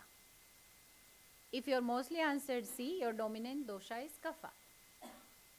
There are not more questions. When we go more, get through the more questions, you find that you fit in two answers. Sometime all three options you feel like I'm fitted in those. So this is also happens. So then you find like mostly answered A, B, then you are Vata, Pitta, and so on. But as we put a note there, it's just an idea, just to wake you up, right? I know that you will sleep after the session, so I make something like that so you become awake. Yeah. Yes, please. Generally about that ancient and Ayurvedic doctors were so good. Even when the patient walks in, they will immediately be able to check what is wrong, or just by holding the pulse, Yeah. they are able to. So what is it? How are they able to categorize as so? I would say they were divine people. They are really dedicated to subject. They studied like just like yoga. Someone does do one class, asana class, and they just say, I'm doing yoga last been 40 years. 1 hour they are doing asana and they are saying. So something like that, we are also like that. We say we know Ayurveda. We are trying. But again, it's very true. For me, I can say I'm not the Nadi Vidya. I only like see your Nadi and say, okay, this happened. I know little bit. I can tell what Pit Kapha, I can tell your Prakriti, little bit how you feel today. That only maybe little bit. You had, if you come now, I can say if you had your lunch or not. These few things I know. Another thing what I feel, when they check the nadis, there are few options for breakfast, lunch or dinner. But now it's very hard. I don't know from where you have your breakfast today. So I can say maybe you eat something heavy. That I could say. But I don't know which burger, which pizza, which store you have it. So that is also a thing in picture. But yes, Nadi Ved, and these all things, like the way patient enter in the room, even medical science also talk about it. The way patient enter in the room, if doctors see, they can figure out many things. And they comes under parikshan. Darshan, Shravan, you listen the patient, how is the voice, how they feel, and then sparshan. So they are also come. And then maybe all these three you see, you listen, and you touch. But still maybe you didn't figure out something. Then fourth one is prashna. You can ask questions. But Yanadi Vedya, they were divine, they are amazing. But I am not that one. Yes. So if someone is Vata dominant individual, their general traits, we talk about it, they are very creative, lively, quick thinking. What they love exploring new ideas, engaging in artistic activities, they being in dynamic environment, they are often light, fun and spontaneous activities, they like them. What they should do, they maintain balance, they should focus on routine. Vata people, if their routine disturb too much, they don't like it. They started to feel uneasy. They want to follow their routine. If they follow their routine, they are okay. Like Vata Prakriti, Kapha Prakriti, you say today we will have late night something. They are okay. But Vata Prakriti, their body take toll. So they are not good for it. Warm environment, grounding activities such as yoga, meditation, regular meals, warm, nourishing foods, staying hydrated are beneficial. Self-care tips for them: prioritize rest and relaxation, avoid overstimulation, and stay warm. Pitta dominant individuals, some traits we have already seen, but what they should do to keep themselves in balance.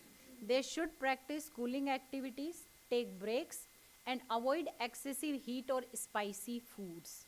Activities like swimming or gentle yoga can be beneficial. Like for Pitta people, Vikram hot yoga is not good. Simple, right?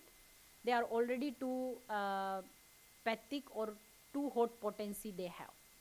Self-care tips: incorporate relaxation techniques, stay hydrated, avoid situations that can lead to frustration or anger. Kapha dominant, we discussed the traits, so let's see what they should do. So their natural steadiness, they need stimulation, regular exercise, and engaging in activities that energize them. Lighter meals with warming spices and plenty of movement help maintain their activity. In Portland weather, if somebody is kapha, they need a group to motivate them. Let's go for a walk, whatever. So important for them. Self-care tip is stay active, explore new interests, and avoid overly sedentary lifestyle or heavy foods. So again, I shared this presentation with Swamiji. So hope you somehow get that. So there are some practices regarding food, how you can balance your vata, what are the lifestyle vata dominant people follow. Then same with for pitta people, what the lifestyle and foods is good for them.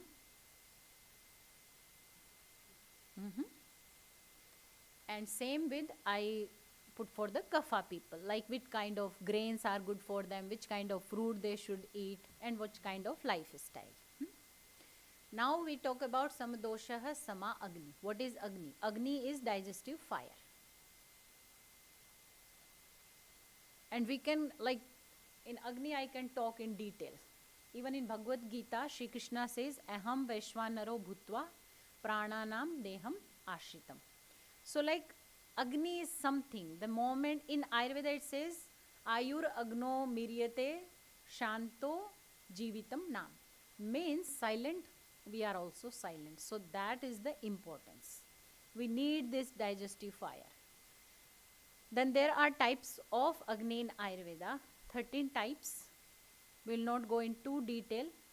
Main is Jatra Agni. We call Jathar is your stomach, and whatever Agni is in it, it is Jatra Agni.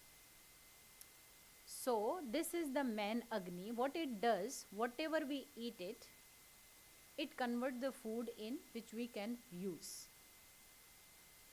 Okay. So same way, then there are 5 types of Bhutagni.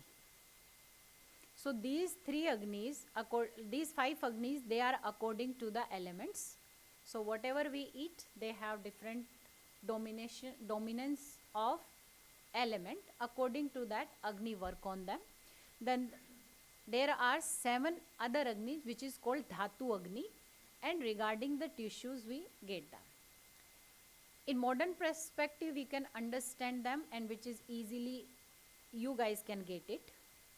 So if we understand the catabolic cycle of digestion, we all understand macronutrients, which is carbohydrate, protein and fat.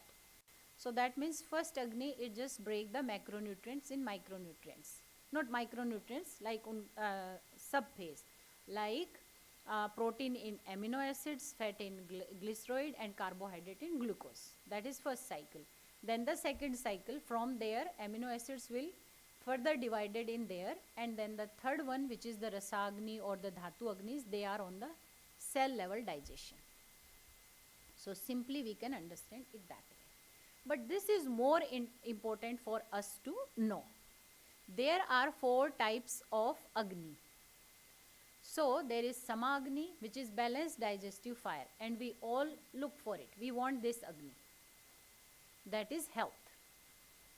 Then Tikshna Agni, which is very sharp and intense digestive fire. It is dominated by Pitta dosha, and it occurs when Agni is too strong, it causing excessive digestion, which can lead to hyperacidity, burning sensation and rapid metabolism.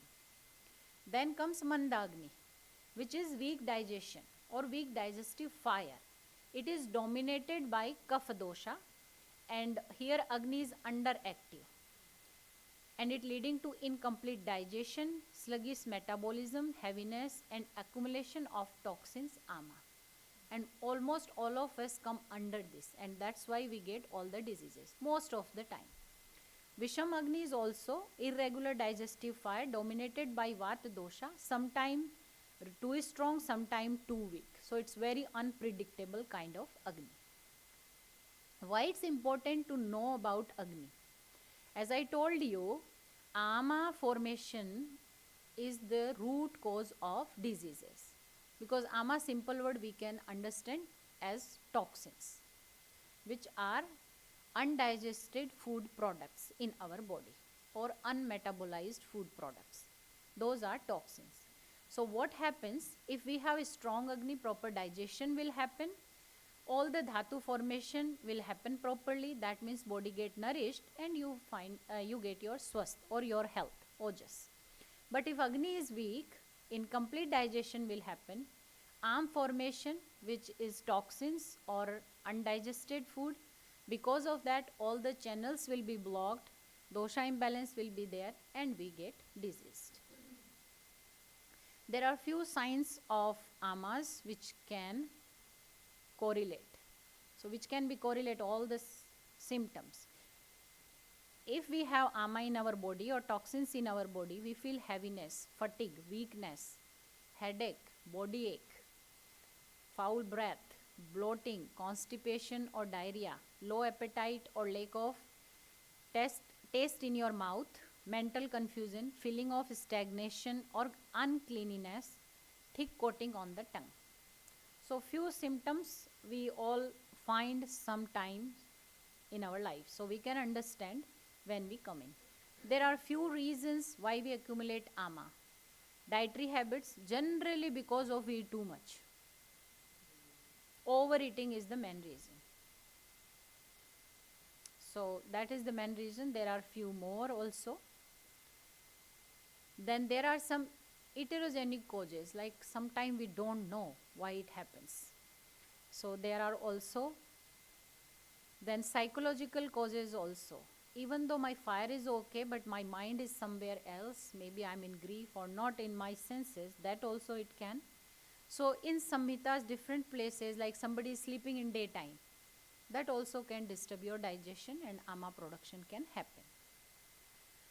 There are few Ayurvedic guidelines how you can enhance your Agni. Like simple tips, lukewarm water. Don't drink cold water. After food, ice water, no. Completely avoid it. Right? Just think like it's a fire, how you can ignite it. Simply. Whatever you can do it for, do it. So there are few examples. Then we come to the dhatus, body tissue. Some dhatu. In the health definition, next one comes dhatu, body tissues.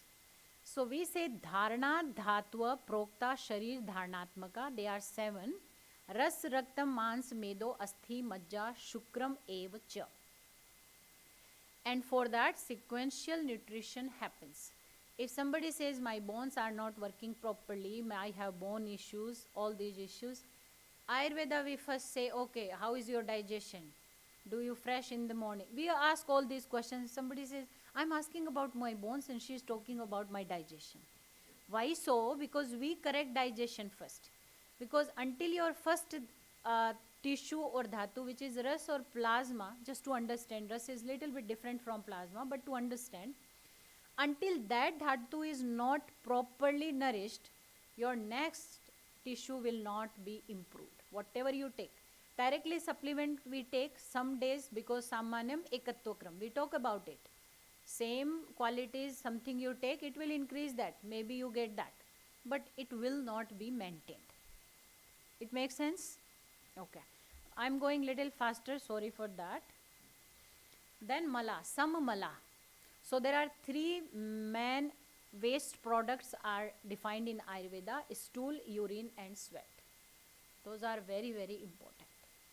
So elimination should be proper to keep our body detoxified and balance the systems. There are other malas also, other excretory or waste products like our ears, nose, in eyes. Those also are in Ayurveda. Then our favorite line, Atma Indriya Mana. They should be prasanna. What does that mean, prasanna? Means calm mind, controlled senses and anchored self. Simple. We want that. So all these are now up to here we covered our health definition. Inner happiness, mental balance, sensory harmony. Now there are shlokas from Bhagavad Gita. We say, what does that mean, Mana Prasad? When we say Mana Prasad, gross level we understand, but there are deeper meaning also. Like Mana Prasad, mental clarity or calmness means what? Prasade sarva dukhanam hanirasyo upajayate prasanna chetso hi ashu buddhihi priyavatishthati. Meaning, when the mind is calm and clear or present, suffering reduces. Intellect becomes stable and sharp, and I can at least make decision what I need to do. It's not like I am keep singing or keep saying that, okay, I got it, this happened with me. And I just all the time talk about it. I don't talk about the solution. All the time I talk about the problem. So, then same with Indriya Nigraha is also there. And for Atma awareness or inner stability, it is from Katha Upanishad. So that is also there. So Atma we can say simply awareness. Because Swamiji said Atma is not Ayurveda in Ayurveda. So I'll respect him. So we say, okay, Atma is awareness here. Okay. Now, we comes to the objectives of Ayurveda. We learn all these things, principle, my prakriti, my dosha, what is health. But why Ayurveda comes in picture? If I'm healthy, I don't need Ayurveda, right? But Ayurveda's goals are swastasya swasthe rakshanam. That is first goal of Ayurveda. Even though you are not sick, you are healthy, still you need to know yourself. Because you want to keep yourself healthy, which we can say preventive medicine. So Ayurveda is the science which talk about preventive medicine. We as a Veda, we want to keep yourself healthy. We don't want you to get sick. And then second goal is aturasya vikar prashmanam cha. If we get sick, definitely we will treat you. So first goal to preventive health. For preventive health, we need to follow daily regime. There are many, I take few here. Maybe many you are already doing. But whenever you want to inculcate anything, any habit, I say take small steps. It's not like every day you wake up at 8 and said, okay, today I learned from Ayurveda, Dinacharya, I need to wake up in Brahma Muhurat. In the morning, 4 o'clock, I want to wake up. One day we wake up, next day, I don't want that. Don't do that. From 8, try to be 7:30. And make it a habit. Until it didn't make a habit, don't leave it. When it becomes a habit, then we don't need to think about it. Because it's our daily routine now. Even we drive the car, we don't think about it, how to drive, because we know it. It becomes we become very habitual to it. But when we learn new things, it takes time. all the time, like my eyes on the road, I feel like everything is here, there. But now, because I know I can drive, so that's how we need to inculcate any kind of daily regime which you feel it will helpful for me. First is wake up early in the morning. There are many benefits of that, because that is the Brahma Muhurat time, that is the Vata dominant time, that is more creative. That's why all the writers, they wake up early, they write in the morning time, because that time mind is very creative. Then oral hygiene, many way to take care of oral hygiene. In Ayurveda, one is called Jivhar Lekhan, which is tongue scraping. So it's very important, we should do it, because whole night when we sleep, all the toxins, it's not like our digestion is super great, so we have some toxins of our tongue. If we take it out, it not go inside the body, so it helpful. Then there is oil pulling, two types of that also can be done. Then the nasal therapy, it is called pratimarshnasya. Prati means daily, marshani nasal therapy. So every day which can be done, that is nasal therapy. So you just need to put oil drops in your nostrils. Okay, so this can be also done. Then there are abhyanga, self massage with oil. Every habit or daily routine has its benefits. According to dosha, if we have time, I will go through in the detail. But for now, at least to tell you that we have. Then snan or bathing is very important. Many of us, we feel like morning bath is not that important. In night, we'll take bath and then sleep. But Ayurveda says no, morning bath is very important. Then ahar and meal. This is really important. It's completely different workshop on ahar. Word itself, Ayurveda ahar is a complete workshop. But quickly we can go breakfast, lunch and dinner. Breakfast should be very light, warm and easily digestible, little bit. If you don't feel hungry, don't eat at all. If you need it, then only have breakfast. Don't push yourself for breakfast. Then lunch. Have your lunch just like a king. Whatever you want to achieve, heaviest meal of the day. Dinner, either don't do it or do it before 6 o'clock. Or don't do it at all. Especially after 40, if you eat before 6 and don't eat after 6, you can see the changes in your body. Because before that, our digestive system is really strong. We can digest everything. But as we grow, digestive system is also grow. Then meditation and yoga can be done. Padabhyanga, which is self-foot massage. If somebody feel insomnia, stress, really the foot massage really helps. You give yourself foot massage and then sleep, you will see the difference. Sleep on time. Nidra is very important. Then comes seasonal regime, which is Ritucharya. According to season, we need to change our diet and lifestyle, which we all don't do. So in Bharat, we have 6 seasons, but here in USA we have 4 seasons, so that's also okay. Spring, summer, fall and winter. So according to season, there are regimes we need to follow. So in place of going in detail, let me, key points of Ritucharya. What we can do. Spring we call Basant. So spring season, diet should be light, dry, warm food to balance heavy and moist qualities of kapha. Because spring is kapha dosh dominant. Generally during spring we see all the allergies, they comes because of, it happens because it's changing environment. Activities increase physical activity to counteract kapha's sluggish nature. Example of food, barley, legumes, bitter greens, that can be. In summer, because it's very hot, pitta increased. So diet focus on cooling, hydrating and refreshing foods. Activities, avoid excessive heat exposure, prioritize calmness.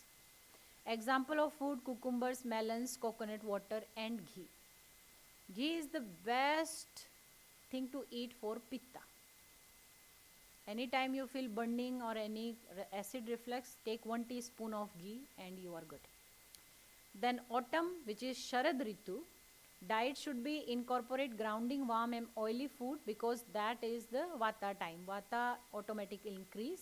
Gentle yoga and meditation, root vegetables, rice, dairy, because they all have opposite quality of Vata, so they can pacify Vata dosha. Winter also the time especially Vata increased, so all the things ghee, nuts, seeds, soap, stews, anything which is too nourishing, we should have it. Yeah, exactly. Yes. Exactly. Yeah. So then there are simple dietary tips for each dosha type. Vata people, they should have food with sweet, sour and salty taste as well as warm and oily food. This is like very general for everyone. If Vata is increasing, it subsides by these kind of things. It include cooked vegetables, soups, stew and whole grain. Vata people shouldn't eat too much raw foods. Like raw salad is not good for them. Little bit it's okay, but not like your lunch couldn't be just the raw salad if you are Vata or after a certain age. Use warming spices like ginger, cumin, turmeric and cinnamon to aid digestion. To add this, see, the moment we cook something, we already add little bit fire to it so that it makes lighter. I know many people think light if we eat greens, they are more live and all these things. Definitely, if you can digest it. Okay, before I move forward, let me see one more thing because it's come in my mind. Diet and nutrition. We interchangeably use these two words, diet and nutrition, but they are different. Diet, whatever we intake. Nutrition, what are the output of it? Means, diet whatever I want to take it, I take it. But then after going inside, my body is digesting it. How it digests, how it metabolize, how it assimilate. That's how my body can use. Otherwise, my body will throw it out as a waste product. So, more important what you eat, it's more important what you can digest. Okay, so nutrition is different from diet. So we need to, that's why we in Ayurveda we focus really on the Agni. So now saying is change. What you are, what you eat. No, you are what you digest. I think when we are talking during lunch, I was talking like we all eat the same food. Little bit less or more, right? But we have the same food. That means our intake is same, but our output will be different for all of us because the way we will digest it. Make sense? Okay. Then Pitta type, there are few tips. They need to eat sweet, bitter and astringent taste as well as cooling foods. They need to take some mild spices like coriander, fennel, turmeric. Avoid overly spices, oily or fried foods. For kapha, they are recommended food pungent, bitter or astringent taste as well as hot and dry foods. They can use spices like black pepper, mustard seed, sani to stimulate digestion. So there are many things which tips for each dosha type. So this we learn disease prevention through daily and seasonal regime. Now second part, what if somebody gets sick? Then Ayurveda talks about therapies. So in Ayurveda there are many kinds of chikitsa. We call it chikitsa. When we talk about treatment or management, we call it chikitsa. So there are following main types of chikitsa. There are much more than. I have few here. First one is Shodhan Chikitsa, which is purification. Means I need to detoxify the body because doshas are too much in the body. I can't pacify at all. Second one is Shaman Chikitsa, pacification, Nidan Preversion, Rashayan Chikitsa, and all these will go one by one quickly. Shodhan Chikitsa, which is purification or cleansing therapies.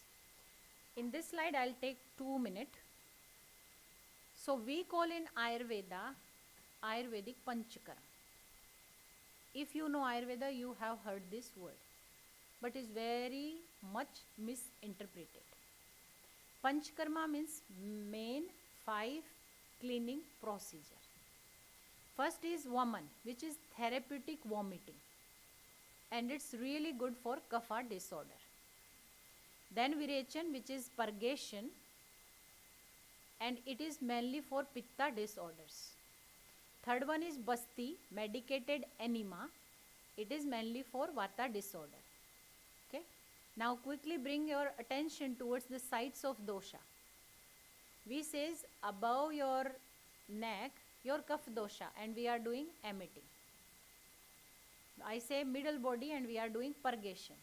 Then I say large intestine and we are giving enema. So that means we directly target the hit the target. So that's how it works. Then Nashya, which is nasal administration of medicine, and Rakta Mokshan, it is bloodletting.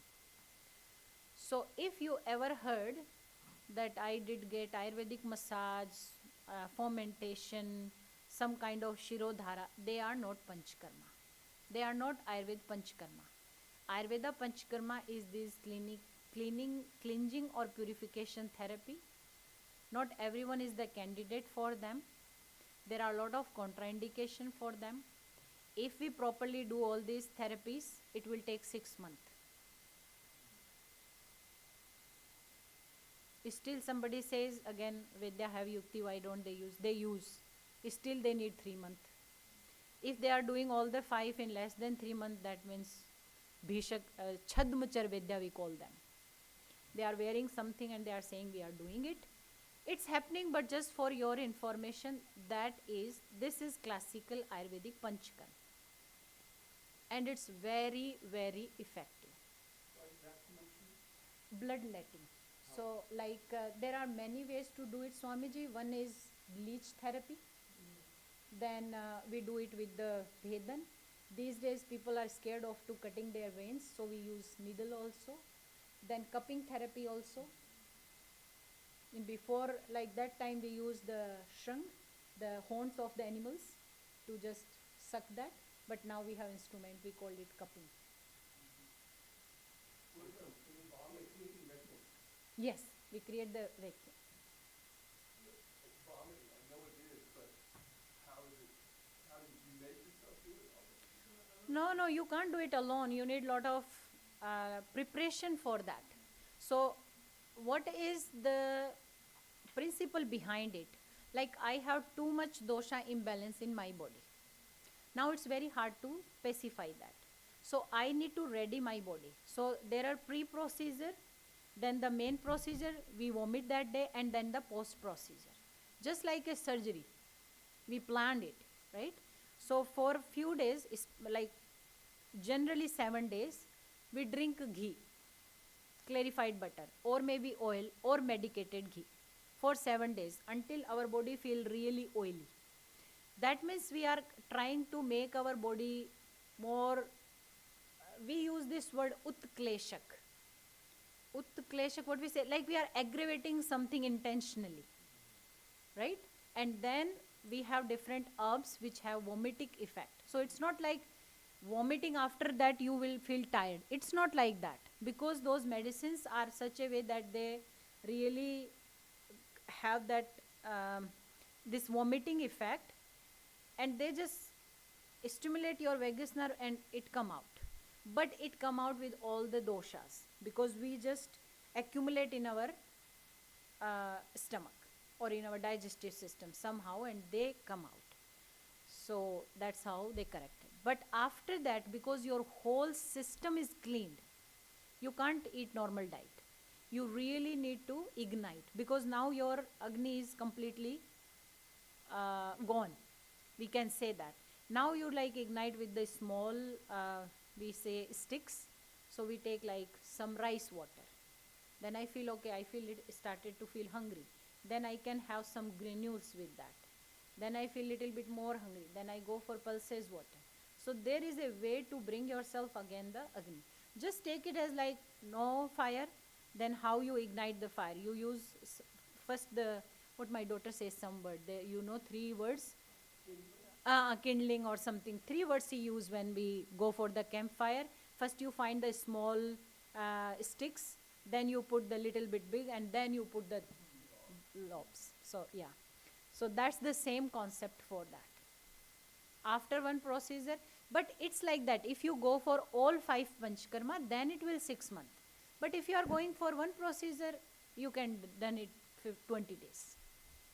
And like if kapha disorder, you feel like all the time I have allergies, everything, I'm not able to get rid of that, we should go for it. So you don't need to go for other purgation and everything.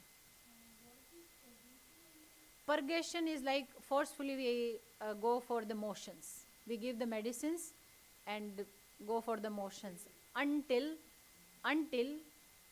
water is coming out from your system. So that's how we cleansing that way. So we clean the upper tract, we clean the lower tract. Okay. Then Shaman Chikitsa, which is pacification therapy, and in this you can use some herbs, you can just tell some diet, lifestyle, those all comes under Shaman Chikitsa. Nidan Pariyun, this is very important, avoidance of the cause. In Ayurveda, we try to figure out the root cause of the disease. I can give you nectar, you are taking it, you are saying still I am not feeling okay, because we didn't remove the cause. Until we remove the cause, nothing happens. So this is really important in Ayurveda. Then Rasayan Chikitsa, rejuvenation therapy, to gracefully we can age. So rejuvenation, like there are again story behind it. Chavan Rishi, he was 70 years old. With this therapy, Rasayan Chikitsa, he became 25 years old. So again, this is a symbolic story. It's not like I'm 70 and become 25 again. No, not like that. But I have that energy. I have my immunity system is strong. I have good digestion. All these things. So those are also available. Then Vajikaran Chikitsa, which is aphrodisiac therapy. Any kind of reproductive issue if someone has, there is also available in Ayurveda. Sattvavja Chikitsa, psychotherapy or mental healing. So I'm not practicing it as such, but it happens. Sometimes clients come for a issue, but we just go somewhere else. They just want to vent them out, and they said, I'm okay now. So as such, I didn't do it, but yes, we need some time. So psychotherapy also there. Devepashya Chikitsa is spiritual therapy. Some people really feel good after some chanting and all this, and those works. And even Ayurveda, there are few mantras. I tried 1 or 2. Like there is a mantra chanting for fever. If you say it 7 times and take the mustard seed, and after every chanting you throw it away, the person who has the fever, you just chant the mantra, go with the mustard seed, throw over it 7 times. They said it corrected. So I never tried on adults, but I tried on my daughter. I'm not sure it worked or not, but I tried. So like you feel like I'm doing something, it should happen. So when I touch or take the temperature, oh yeah, it's come down. So I can't claim, but it's available there. It's available there. Because every branch is so deep. Either I just use the chanting only in my practice, then it could happen. So that's why I don't claim it happens, I don't say it doesn't happen. But that's why I'm telling you it's there in Ayurveda. Yukti Vipasya Chikitsa, it's the amazing power Acharyas gave us. This is rational or logical therapy. So there are many local therapy, like for knee I want to use oil, but I don't like massage. I make something to hold the oil, and this is called Janu Basti. I want it for my neck, it is Griva Basti. I want it for my heart, it's Heart Basti. These days, Nabhi Basti on your navel. And like filling oil in your navel, this is new one. So these are also some local therapies available. Basti means, Swamiji, like we, like hold something. Basti means to hold something. So what we do is, generally we use udad atta, the black flour, and we make kind of a circle. Like if I have issue in my knee, I make a circle over there and then pour the oil warm. When it cold, I change it again.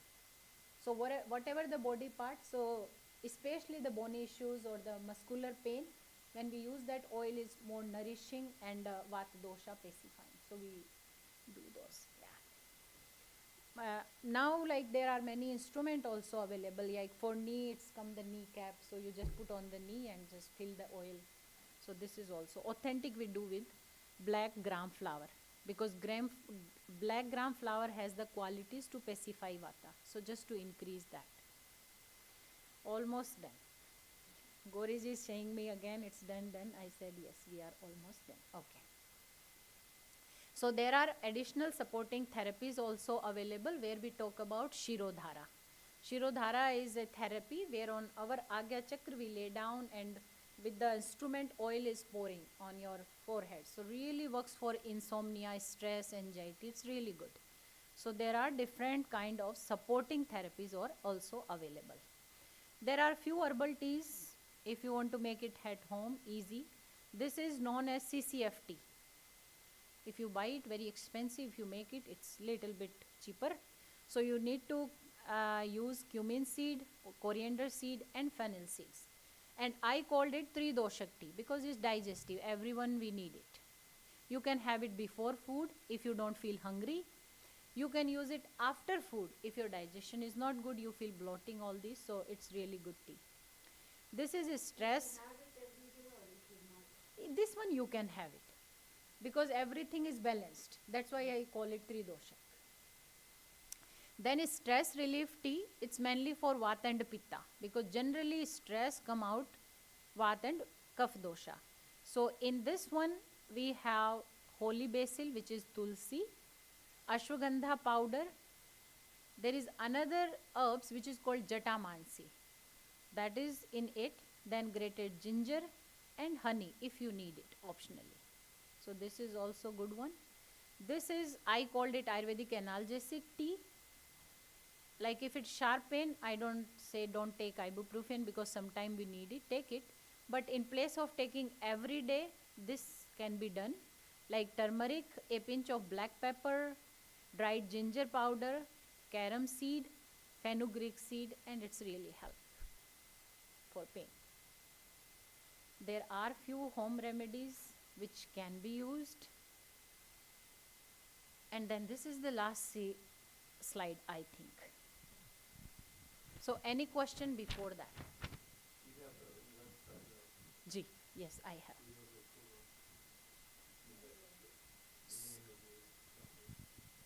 So Yoga Kulam is not my company, it's an organization, non-profit, but I can give you my card. Yeah, I'll give you. Yes. Yeah.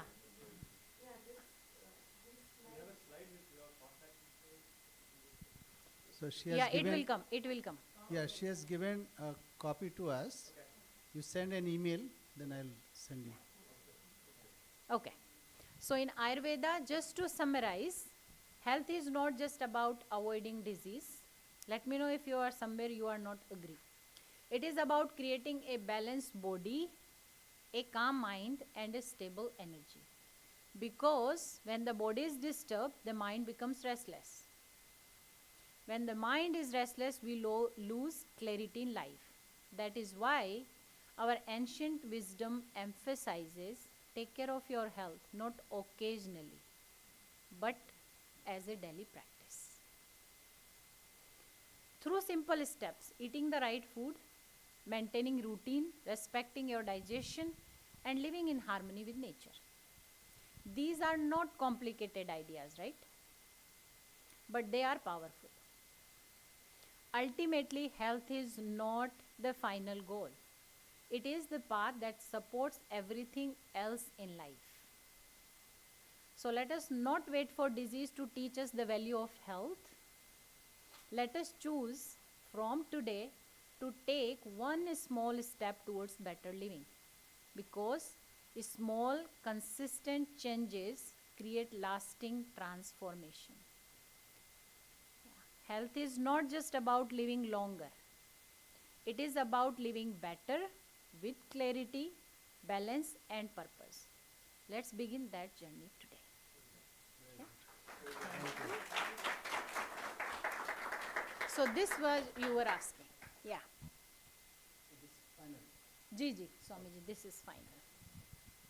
So our goal is to reach from the ego self to the higher self. This is one of my favorite slide. When we are in ego self, we lives in victim mentality, scarcity mindset, sees mistakes, complains about everything. From there, we want to move ourselves towards the higher self, which is takes accountability to create a different reality. Abundance mindset sees lessons, grateful, and find joy in the little moments. So that is our goal. Thank you so much for listening. Thank you. No, sit down, sit down. Thank you very much, Rajesh Ma. From Vedantic point of view, it said, Neha nanasti kinchana. Here, there are not many. So from Swamiji's teachings also, what we see this world, this grossified mind. What is mind? It is subtle expression of whatever is existing. And self, what is self? It is the subject. So Vedanta honors all aspects. It's not that there is no mention of Atma or Atma has no existence in Ayurveda. All Shastras are Mukti Shastra, even Nritya Shastra, even Sangeet Shastra. In our tradition, in Indian tradition, Hindu tradition, it's Mukti Shastra. So Mukti will not come all of a sudden. Like a child cannot see that, or child can, we can presume that he's seeing Nirakar, Nirguna, Satta.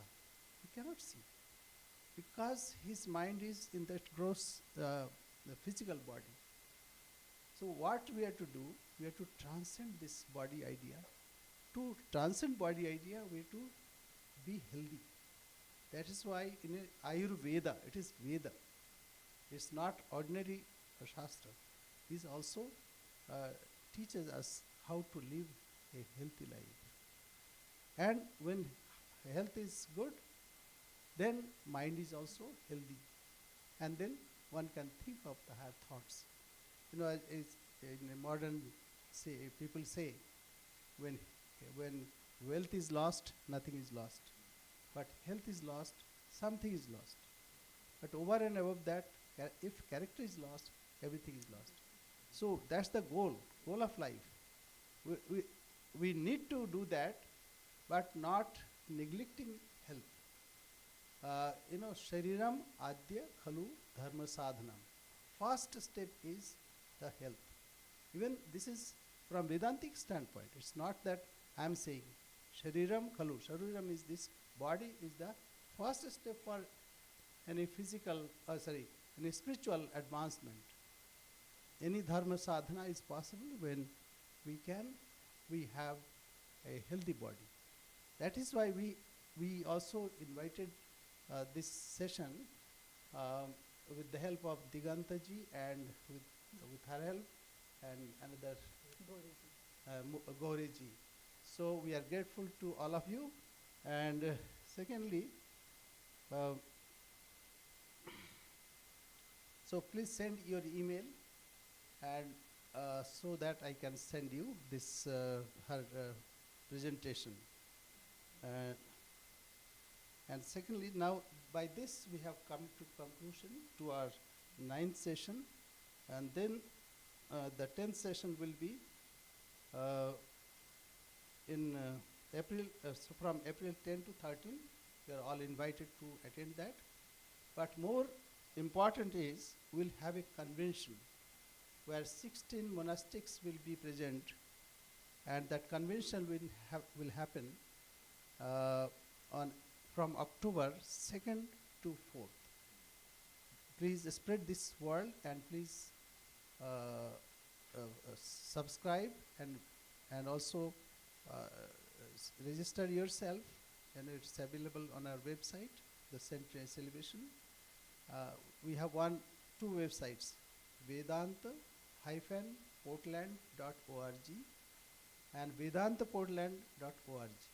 So the second one, Vedanta Portland, without hyphen. So there you can register by going to Century Celebration Convention. So please join us. And these are very important for our spiritual advancement also. That is why we have this opportunity by the grace of God. So let us pray that we achieve the goal of our life, and that is what? To transcend the body idea. But not all of a sudden, but with healthy living. So with these words, I again thank you very much. Thank you, Gauriji, and also Digantaji, for your coming and presentation. And so maybe